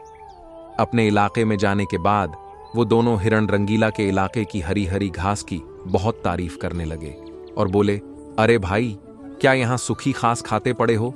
जाओ रंगीला के इलाके में, वहां चारों तरफ हरियाली ही हरियाली है, वहां जाओ, रंगीला का हालचाल पूछो और पेट भरकर हरी हरी घास खाओ। और दूसरा हिरण बोला, रंगीला बहुत अच्छा है, बड़ा नेक है, उसकी बीमार पड़ने पर भी हमें हरी हरी घास खाने के लिए मिल रही है, इससे अच्छी बात भला और क्या हो सकती है। बहुत सारी हीरोइन की टोली बन गई। फिर सब रंगीला का हालचाल पूछने रंगीला के इलाके में पहुंच गए। पहले तो रंगीला को इस बात की बड़ी खुशी हुई कि मुझे सब मिलने आए हैं, लेकिन उसके बाद का नजारा देखकर उसका कर ही चकरा गया। सारे हिरण उसके इलाके के घास खाने में जुट गए थे और कुछ हिरण तो फल भी खा रहे थे। उन हिरणों के पास सर उठाकर इधर उधर देखने की भी फुर्सत नहीं थी। रंगीला बेचारा मन ही मन सोचने लगा कि यह लोग मेरे पास 2 घड़ी भी नहीं रुके और घास खाने के लिए जुट गए। अब अगर यही हाल रहा तो मेरे इलाके की सारी घास साफ हो जाएगी, मेरे खाने के लिए भी कुछ ज्यादा नहीं बचेगा। कुछ देर बाद रंगीला का एक दोस्त मोनू भालू आ गया। उसे आने में बहुत देर हो गई थी। वह आते ही उससे माफी मांगता है, फिर कहता है, माफ करना मेरे दोस्त, मैं तुम्हारे लिए दवाइयां के तलाश में गया था और आने में थोड़ा लेट हो गया और मुझे बहुत दूर जाना पड़ा। दवाइयां तो मिल गई लेकिन आने में देर हो गई, ये तुम खा लो और जल्दी से ठीक हो जाओ। रंगीला ने दवाइयां खाई और उसे कुछ समय के बाद आराम मिलने लगा। उसका दोस्त मोनू उसके साथ ही रुक रहा। 2 दिन के बाद रंगीला की तबीयत बिल्कुल ठीक हो गई, लेकिन उसके खाने के लिए ना कोई फल बचा था और ना ही कोई घास बची थी। उसकी सारी मेहनत पर पानी फिर गया था। वो बहुत उदास हो गया। फिर उसका दोस्त मोनू बोला, दोस्त रंगीला, जानता हूं ये मतलब का संसार है, ज्यादातर सब दोस्ती का दिखावा करते हैं, सब अपने फायदे की सोचते हैं। तुम चिंता मत करो, हम दोनों मिलकर फिर से गुलशन सजाएंगे। यह कहानी हमें बताती है कि मन में कपट रखने वाले मित्र दुश्मन से भी ज्यादा खतरनाक होते हैं। एक बार एक राजा जो अपने राज्य में फैली एक बीमारी से बहुत परेशान था। रोज बीमारी से राज्य में मरीजों की संख्या बढ़ती जा रही थी। राजा ने बहुत दूर से बड़े बड़े वैद्य को बुलाया, लेकिन किसी को उस बीमारी के बारे में कोई पता नहीं चल सका। राज्य में बीमारी का प्रकोप इतना ज्यादा हो चुका था कि राजा को कुछ समझ नहीं आ रहा था कि क्या किया जाए। एक दिन राजा के दरबार में एक साधु आया और राजा से कहने लगा कि आपके राज्य में जो बीमारी फैली हुई है उसका मैं एक समाधान बताना चाहता हूं। राजा ने कहा कि इस बीमारी को दुनिया के सबसे बड़े बड़े वैद्य सही ना कर सके, उसे आप कैसे सही कर सकते हो? साधु ने कहा कि हां, मैं इस बीमारी को सही कर सकता हूं। लेकिन इसके लिए राज्य के सभी नागरिकों को अपना योगदान देना होगा। ये कोई अकेले इंसान से ठीक होने वाली बीमारी नहीं है। राजा ने साधु से कहा, ठीक है, आप समाधान बताएं। मेरे राज्य के सभी नागरिक अपना अपना योगदान देंगे और इस बीमारी से जंग भी जीतेंगे। साधु ने कहा कि आपके राज्य में एक कुआं है। सभी को अपनी अपनी तरफ से 10 दिन तक रात में जाकर कुएं में दूध डालना है और ऐसा करने से यह बीमारी खुद ही इन 10 दिनों में ठीक हो जाएगी। राजा ने ऐसा सुनकर अपने दरबार में एक एक दावत रखी, जिसमें अपने राज्य के सभी लोगों को बुलाया गया। दावत के दौरान राजा ने सभी लोगों से अपील की कि राज्य में जो भयंकर बीमारी फैली हुई है, इसे खत्म करने के लिए आप सभी को एक छोटा सा कार्य करना है। यह सुनकर सभी लोग पूछने लगे कि राजा साहब, आप बताएं हमें क्या करना है। राजा ने कहा कि आप सभी को राज्य में स्थित कुआंओं में 10 दिन तक रात होने पर दूध डालना है। यही इस बीमारी का इलाज है, अन्यथा हम सब इस बीमारी की चपेट में आ जाएंगे और एक दिन सभी मारे जाएंगे। सभी लोगों ने राजा से वादा कर लिया कि हम सभी जरूर कुएं में दूध डालकर आएंगे और इस बीमारी को जड़ से खत्म कर देंगे। सभी लोग अपने अपने घर चले गए। रात हुई, सभी लोग कुएं में दूध डालने के लिए कुएं के पास आने लगे और दूध डालने लगे। पूरी रात लोगों का आना जाना लगा रहा। सुबह होने ही वाली थी। किसी ने एक बुढ़िया को कुएं की तरफ जाते देखा और उसके हाथ में जो बाल्टी थी उसमें देखा कि दूध की जगह पानी भरा हुआ है। बुढ़िया कुएं के पास जाकर चारों तरफ देखकर छुपके से बाल्टी का पानी कुएं में डाल दिया और वापस अपने घर आ गई। ऐसा होते हुए 10 दिन बीत गए, लेकिन बीमारी कम नहीं हुई, बल्कि और ज्यादा हो गई। 10 दिनों के बाद फिर से वही साधु राजा के दरबार में आया। साधु को देखकर राजा ने साधु से कहा कि आपने कहा था कि 10 दिनों तक कुएं में दूध डालने से बीमारी ठीक हो जाएगी। हम सभी ने ऐसा ही किया है, लेकिन कुछ फायदा नहीं हुआ, बल्कि और ज्यादा खतरनाक स्थिति बन गई है। साधु कुछ देर चुप रहा, फिर राजा से बोला कि आपको सही पता है कि सभी लोगों ने ईमानदारी से कुएं में दूध डाला है।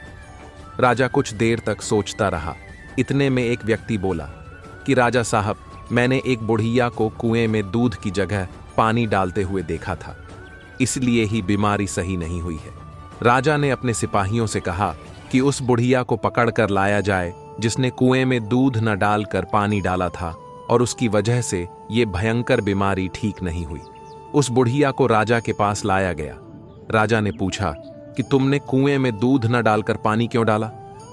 बुढ़िया राजा से कहने लगी, राजा साहब, जब सब दूध डाल रहे थे तो मैंने सोचा कि मेरे एक के दूध ना डालने से क्या फर्क पड़ेगा, और सभी ने तो दूध डाला ही है, इसलिए मैंने कुएं में पानी डाल दिया। इतना सुनकर राजा और साधु दोनों कुएं के पास जाने लगे, ये देखने के लिए कि क्या सभी ने दूध डाला है या नहीं। कुएं के पास जाकर देखा तो पूरा कुआं पानी से भरा हुआ था। उसमें दूध की एक बूंद भी नहीं थी, क्योंकि सभी ने उस बुढ़िया की तरह ही सोचा था कि बाकी सब तो दूध डाल ही रहे हैं, मेरे अकेले दूध ना डालने से क्या फर्क पड़ता है। सागर इतना बड़ा है कि उसमें से एक बूंद निकाल ली जाए तो उस पर कोई फर्क नहीं पड़ेगा, लेकिन एक एक बूंद करके सागर से पानी निकालते रहे तो एक दिन ऐसा आएगा कि सागर भी सूख जाएगा, क्योंकि बूंद बूंद से ही सागर बनता है। कहानी के अनुसार एक आदमी अपने गांव के लोगों के छोटे छोटे काम करके किसी तरह अपना जीवनयापन करता था। उसके परिवार में कोई नहीं था, वह अकेला था। एक दिन गरीबी से तंग आकर उसने सोचा कि उसे बड़े शहर में जाना चाहिए, वहां ज्यादा काम मिलेगा और ज्यादा पैसा कमाने के मौके मिल सकते हैं। वह आदमी गांव के पास स्थित बड़े शहर में पहुंच गया। गांव से निकलने के बाद जब वह शहर में पहुंचा, तब तक उसने कुछ खाया नहीं था। भूख की वजह से उसकी हालत बहुत खराब हो रही थी। उसने वहां के लोगों से खाने देने के लिए प्रार्थना की, लेकिन किसी ने उसकी मदद नहीं की। भूख से बेहाल होकर वहीं रास्ते में ही बैठ गया। तभी एक सेठ की नजर उस आदमी पर पड़ी तो उसने उसे बुलाया। भूख से बेहाल देखकर सेठ को उस पर दया आई और खाना दिया। गरीब आदमी ने सेठ से कहा कि क्या आप मुझे कोई काम दे देंगे? मैं कड़ी मेहनत करूंगा, आपको शिकायत का कोई भी मौका नहीं मिलेगा। इतनी ईमानदारी और मेहनत से काम करूंगा। सेठ ने उसकी बातें सुनकर उसे अपने यहां काम पर रख लिया। वह सेठ लकड़ियों का व्यापार करता था, तो उसने उस आदमी से कहा कि जंगल में पेड़ काटने का काम है, तुम चाहो तो ये काम कर सकते हो। गरीब आदमी इस काम को करने के लिए तैयार हो गया। अगले दिन सेठ ने उस आदमी को नई कुल्हाड़ी दी और अपने बाग में उसे बता दिया कि कौन कौन से पेड़ काटना है। गरीब आदमी की नौकरी का पहला दिन था। वह जोश में था। उसने दिन भर में 20 पेड़ काट दिए। उसका इतनी मेहनत और अच्छा काम देखकर सेठ खुश था। अगले दिन वह आदमी सिर्फ 11-12वां पेड़ ही काट पाया। तीसरे दिन उसने और ज्यादा मेहनत की, लेकिन उस दिन वह सिर्फ 6-7वां पेड़ ही काट सका। ये देखकर वह आदमी निराश हो गया और सोचने लगा कि मैं इतनी मेहनत कर रहा हूं, फिर इतने ही पेड़ काट सका। उधर सेठ भी समझ गया कि वह आदमी अपने प्रदर्शन से दुखी है, तो सेठ उस आदमी के पास गया और उसने कहा कि तुम रोज सुबह पेड़ काटने से पहले कुल्हाड़ी की धार तेज करते हो या नहीं? उस आदमी ने कहा कि नहीं, मैंने तो धार तेज नहीं की। तब सेठ बोला कि इसी वजह से तुम कम पेड़ काट पा रहे हो। अगर कुल्हाड़ी में धार ही नहीं होगी तो तुम्हारी पूरी मेहनत बेकार हो जाएगी और तुम अच्छा काम नहीं कर पाओगे। उस गरीब आदमी को अपनी गलती समझ आ गई कि बिना तेज धार किए कुल्हाड़ी ज्यादा पेड़ नहीं काट पाएगी और मेरी मेहनत भी बेकार जाएगी। अगले दिन उसने पेड़ काटने से पहले अपनी कुल्हाड़ी की धार तेज की और अब उसका प्रदर्शन सुधर गया और वह ज्यादा पेड़ काटने लगा जैसे पहले दिन काट रहा था, और वो बहुत खुश हुआ और सेठ का धन्यवाद किया। वह आदमी अच्छी मेहनत और ईमानदारी लगन से काम करने लगा और अपने काम का अच्छा प्रदर्शन किया। सेठ भी उसके काम को देखकर बहुत खुश हुआ। इस कहानी से हम सबको यही सीखने को मिलता है कि किसी भी काम में सफलता हासिल करनी है तो सबसे पहले हमें उस काम से जुड़ी सभी बातें और जानकारी को समझ लेना चाहिए। तभी हम उस काम में सफलता हासिल कर सकते। और कहते हैं ना, आधा अधूरा ज्ञान जहर के बराबर होता है। इसलिए उस काम के बारे में पूरी बातें जान समझ लेना चाहिए। एक समय की बात है, एक राज्य में एक प्रतापी राजा राज करता था। एक दिन उसके दरबार में एक विदेशी आगंतुक आया और उसने राजा को एक सुंदर पत्थर उपहार में दिया। राजा वह पत्थर देख बहुत प्रसन्न हुआ। उसने उस पत्थर से भगवान विष्णु की प्रतिमा का निर्माण कर उसे राज्य के मंदिर में स्थापित करने का निर्णय लिया और प्रतिमा निर्माण का कार्य राज्य के महामंत्री को सौंप दिया। महामंत्री गांव के सर्वश्रेष्ठ मूर्तिकार के पास गया और उसे वह पत्थर देते हुए बोला, महाराज मंदिर में भगवान विष्णु की प्रतिमा स्थापित करना चाहते हैं। 7 दिवस के भीतर इस पत्थर से भगवान विष्णु की प्रतिमा तैयार कर राजमहल पहुंचा देना। इसके लिए तुम्हें 50 स्वर्ण मुद्राएं दी जाएंगी। 50 स्वर्ण मुद्राओं की बात सुनकर मूर्तिकार खुश हो गया और महामंत्री के जाने के उपरांत प्रतिमा का निर्माण कार्य प्रारंभ करने के उद्देश्य से अपने औजार निकाल ली। अपने औजारों में से उसने एक हथौड़ा लिया और पत्थर तोड़ने के लिए उस पर हथौड़े से वार करने लगा, किंतु पत्थर जस का तस रहा। मूर्तिकार ने हथौड़े के कई वार पत्थर पर किए, किंतु पत्थर नहीं टूटा।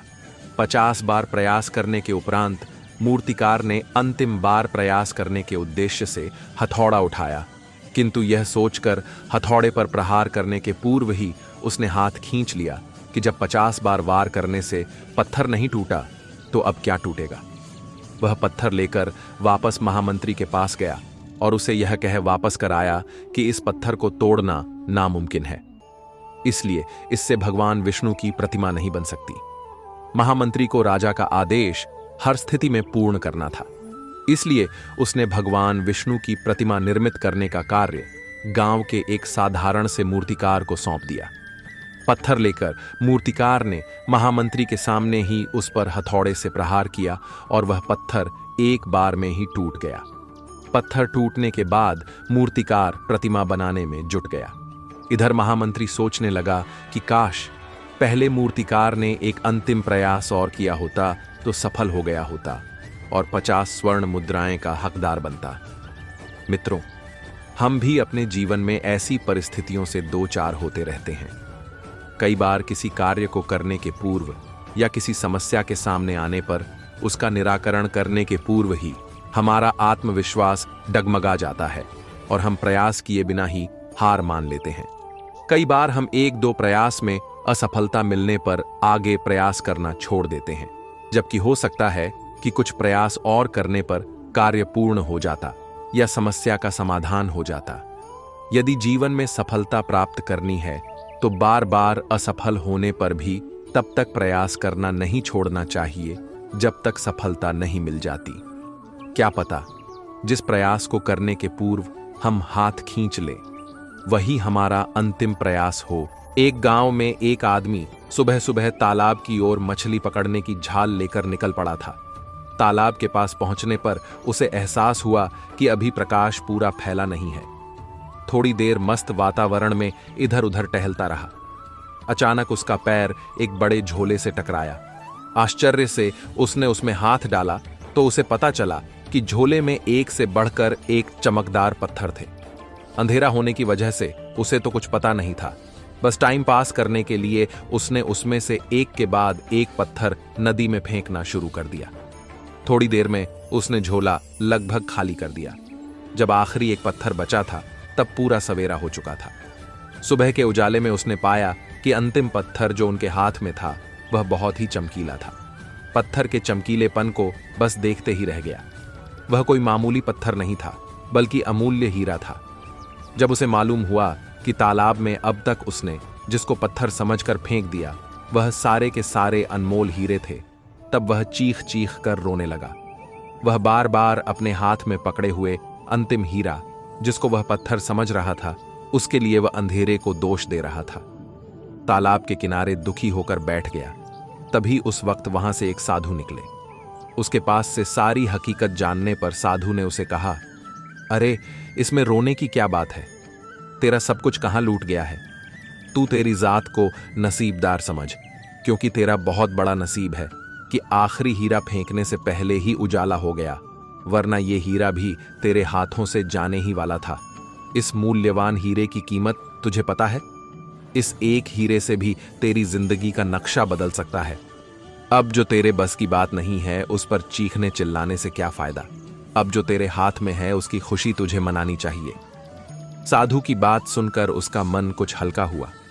वह प्रसन्न चित्त से घर वापस। दोस्तों, जो बीत गया सो बीत गया। जो बात हमारे बस की नहीं है उस पर शोक मनाने से हमारे हाथ में क्या आएगा? लेकिन जो भी हमारे पास है उसको हमें लाइफ में सेलिब्रेट करना सीखना चाहिए। हरिवंश राय बच्चन की प्रसिद्ध काव्य पंक्ति है, जो बीत गई सो बात गई। जीवन में एक सितारा था, माना वह बेहद प्यारा था। वह डूब गया तो डूब गया। अंबर के आनंद को देखो, कितने इसके तारे टूटे, कितने इसके प्यारे छूटे जो छूट गए, फिर कहाँ मिले पर बोलो टूटे। तारों पर कब अंबर शोक मनाता है, जो बीत गई सो बात गई। इस बात को हमें जिंदगी भर याद रखना चाहिए। एक सोसाइटी में बहुत ही नेक दिल एक इंसान रहता था। बहुत ही परिश्रमी और प्रामाणिक था। जो भी उसके संपर्क में आता था वह सभी लोग उसके अच्छे व्यवहार से बहुत खुश हो जाते थे और उसकी दिल खोलकर तारीफ करते थे। एक दिन वह अपने ऑफिस से घर लौट रहा था। उस वक्त उसने रास्ते में अपने मोहल्ले के कुछ लोगों को गपशप करते सुना।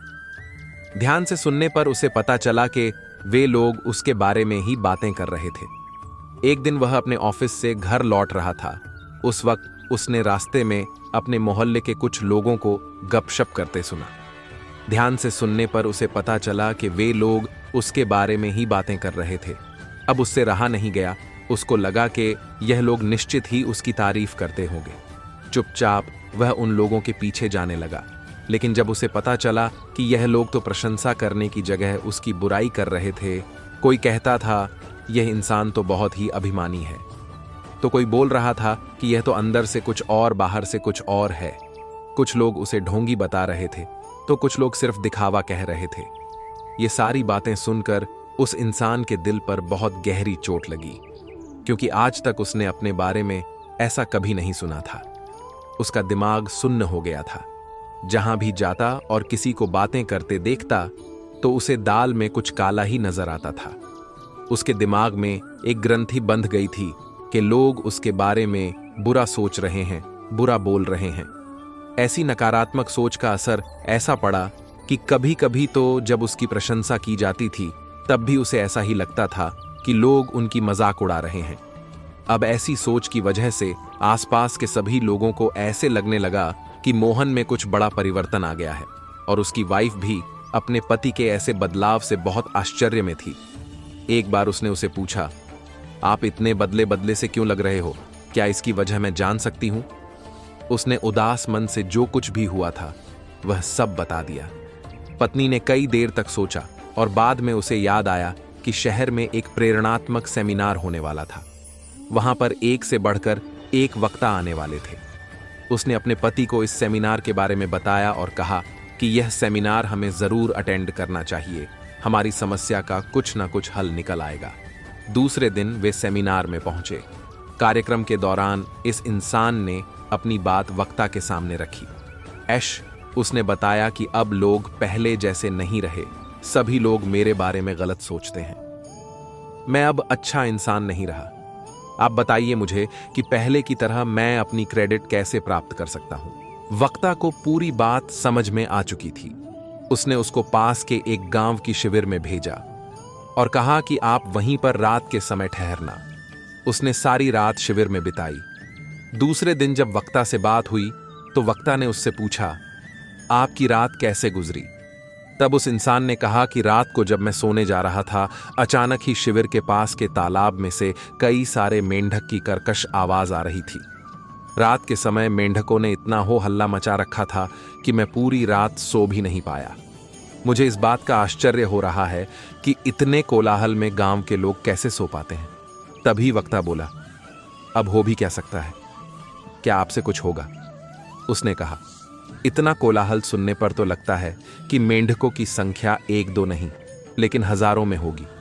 मैं जितने हो सके उतने मजदूरों को लेकर कल आता हूं और सभी मेंढकों को पकड़कर दूर नदी में छोड़ा आता हूं। अगले दिन वह इंसान कई सारे मजदूरों को लेकर वहां आ गया था और वह वक्ता अभी खड़े खड़े यह सब कुछ देख रहा था। छोटे से तालाब में सब मजदूरों ने मिलकर जाल डालकर मेंढकों को पकड़ना शुरू किया। देखते ही देखते कई सारे मेंढक पकड़ लिए गए। जब उस इंसान ने देखा कि ज्यादा से ज्यादा 90-100 मेंढक ही पकड़े गए हैं तो वह बोला कि कल रात तो इस तालाब में हजारों की संख्या में मेंढक थे। रात के समय सारे के सारे कहां चले गए और बस इतने ही बचे हैं। अब वक्ता ने उसे समझाते हुए कहा, सभी मेंढक यहीं के यहीं हैं। तुमने कल यही सारे मेंढकों की ध्वनि सुनी थी। ये सारे मिलकर इतना हो हल्ला मचा रहे थे कि तुम्हें इसकी संख्या हजारों में लगी। अब आप ध्यान से समझो, इसी प्रकार जब तुम अपने आसपास के कुछ ही लोगों को अपने बारे में भला बुरा बोलते सुना तो तुम भी बहुत बड़ी गलती कर बैठे। तुम्हें ऐसा लगने लगा कि जो कोई भी तुम्हारे संपर्क में आ रहा है वह हर आदमी तुम्हारे बारे में गलत सोच रहा है, गलत बोल रहा है। अब जो लोग ऐसा बोल रहे थे उसकी संख्या इस मेंढकों की संख्या जितनी ही थी। अब अगली बार किसी को अपने बारे में भला बुरा बोलते सुनो तो इतना ध्यान में रखना हो सकता है कि बहुत थोड़ी संख्या में लोग आपके बारे में ऐसा बोल रहे हो। और हाँ, एक बात और, चाहे तुम कितने भी अच्छे इंसान क्यों ना हो, समाज में कोई तो ऐसा होगा ही जो तुम्हारी बुराई करेगा ही करेगा। अब उस इंसान की आंखें खुल चुकी। वह फिर से अपने पुराने व्यक्तित्व की तरफ लौट जाने की एक नई दिशा उसे मिल गई थी। दोस्तों, हमें भी इस इंसान की तरह हमारे आसपास के और समाज के कुछ लोगों के व्यवहार को सभी लोग नहीं जोड़ना चाहिए। एक हिंदी फिल्म के गाने की बहुत ही असरदार पंक्तियां हैं। कुछ तो लोग कहेंगे लोगों का काम है कहना, छोड़ दो बेकार की बातों में कहीं बीत ना जाए रहना। कुछ तो लोग कहेंगे कुछ रीत जगत की ऐसी है, हर एक सुबह की शाम हुई। कुछ रीत जगत की ऐसी है, हर एक सुबह की शाम हुई। तू कौन है, तेरा नाम है क्या? सीता भी यहां बदनाम हुई, फिर क्यों संसार की बातों से भीग गए तेरे नैना। जीवन में यह बात हमेशा याद रखना दोस्तों, हम जो हैं वह हम हैं, जो लोग कह रहे हैं वह हम नहीं। एक बार एक आदमी बैंक में पैसे निकालने गया। बैंक में बहुत भीड़ थी। जब उसकी बारी आई तो बैंक के कैशियर में औसत पेमेंट कर दी। वह आदमी पैसों को थैले में रखकर वहां से चल दिया। उसने करीब 2 लाख रुपए बैंक से निकाले थे, लेकिन बैंक के कैशियर ने गलती से उसे 2,10,000 रुपए दे दिए थे। कई जीत बाकी है, कई हार बाकी है, अभी तो जिंदगी का सार बाकी है। यहां से चले हैं नई मंजिल के लिए, यह तो एक पन्ना था, अभी तो पूरी किताब बाकी है। हवा में ताश का महल नहीं बनता, रोने से बिगड़ा मुकद्दर नहीं बनता। दुनिया जीतने का हौसला रख है दोस्त, एक जीत से कोई सिकंदर नहीं बनता। लहरों से डर कर नौका पार नहीं होती, कोशिश करने वालों की कभी हार नहीं होती। श्री कृष्ण ने गीता में बात कही गंभीर। औरों से दुनिया लड़े, लड़े स्वयं से वीर। बेहतर से बेहतर की तलाश करो, मिल जाए नदी तो समंदर की तलाश करो। टूट जाता है शीशा पत्थर की चोट से, टूट जाए पत्थर ऐसा शीशा तलाश करो।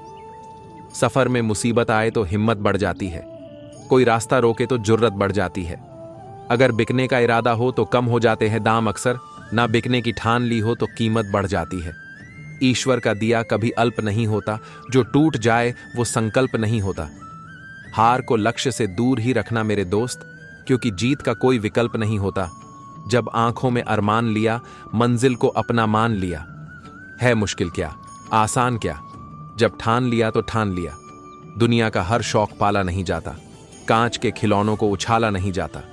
मेहनत करने से मुश्किल हो जाती है आसान, क्योंकि हर काम तकदीर पर टाला नहीं जाता। सामने हो मंजिल तो रास्ते ना मोड़ना, जो भी हो मन में वह सपने मत तोड़ना। कदम कदम पर मिलेंगी मुश्किलें आपको, बस सितारे चुनने के लिए जमीन मत छोड़ना। क्यों भरोसा करता है गैरों पर, जब चलना है तुझे अपने ही पैरों पर। जब टूटने लगे हौसले तो यह याद रखना, बिना मेहनत के हासिल तख्तो ताज नहीं होते। ढूंढ लेना अंधेरे में ही मंजिल अपनी, क्योंकि जुगनू कभी रोशनी के मोहताज नहीं होते। खोकर पाने का मजा ही कुछ और है, रोकर मुस्कुराने का मजा ही कुछ और है। हार तो जिंदगी का हिस्सा है मेरे दोस्त, हार कर जीत जाने का मजा ही कुछ और है। क्यों डरे कि जिंदगी में क्या होगा, हर वक्त क्यों सोचें कि बुरा होगा। बढ़ते रहे मंजिल की ओर हम, कुछ ना मिला तो क्या तजुर्बा तो नया होगा। मिले ना मिले ये तो किस्मत की बात है, हम कोशिश ही ना करें ये तो गलत बात है। बदल जाओ वक्त के साथ या फिर वक्त बदलना सीखो। मजबूरियों को मत कोसो, हर हाल में चलना सीखो। कितनी भी पकड़ लो ये फिसलता जरूर है, ये वक्त है साहब बदलता जरूर है। एक अलग ही पहचान बनाने की आदत है मेरी, तकलीफों में भी मुस्कुराने की आदत है मेरी। मन के हारे हार है, मन के जीते जीत। कोई भी लक्ष्य इंसान के प्रयासों से बड़ा नहीं, हारा वही जो कभी लड़ा नहीं है। ये वक्त है, एक दिन बदल जाएगा, आज तेरा है कल मेरा भी आएगा। तारीफ खुद की करना फिजूल है, खुशबू खुद ही बता देती है कौन सा फूल है। रुपए कमाता है, बल्कि वो इंसान बड़ा है जो करोड़ों का दिल जीतता है। जो लोग अपनी प्रशंसा के भूखे होते हैं, वे साबित करते हैं कि उनमें योग्यता नहीं है। खुशी के लिए काम करोगे तो खुशी नहीं मिलेगी, लेकिन खुश होकर काम करोगे तो खुशी और सफलता दोनों मिलेगी।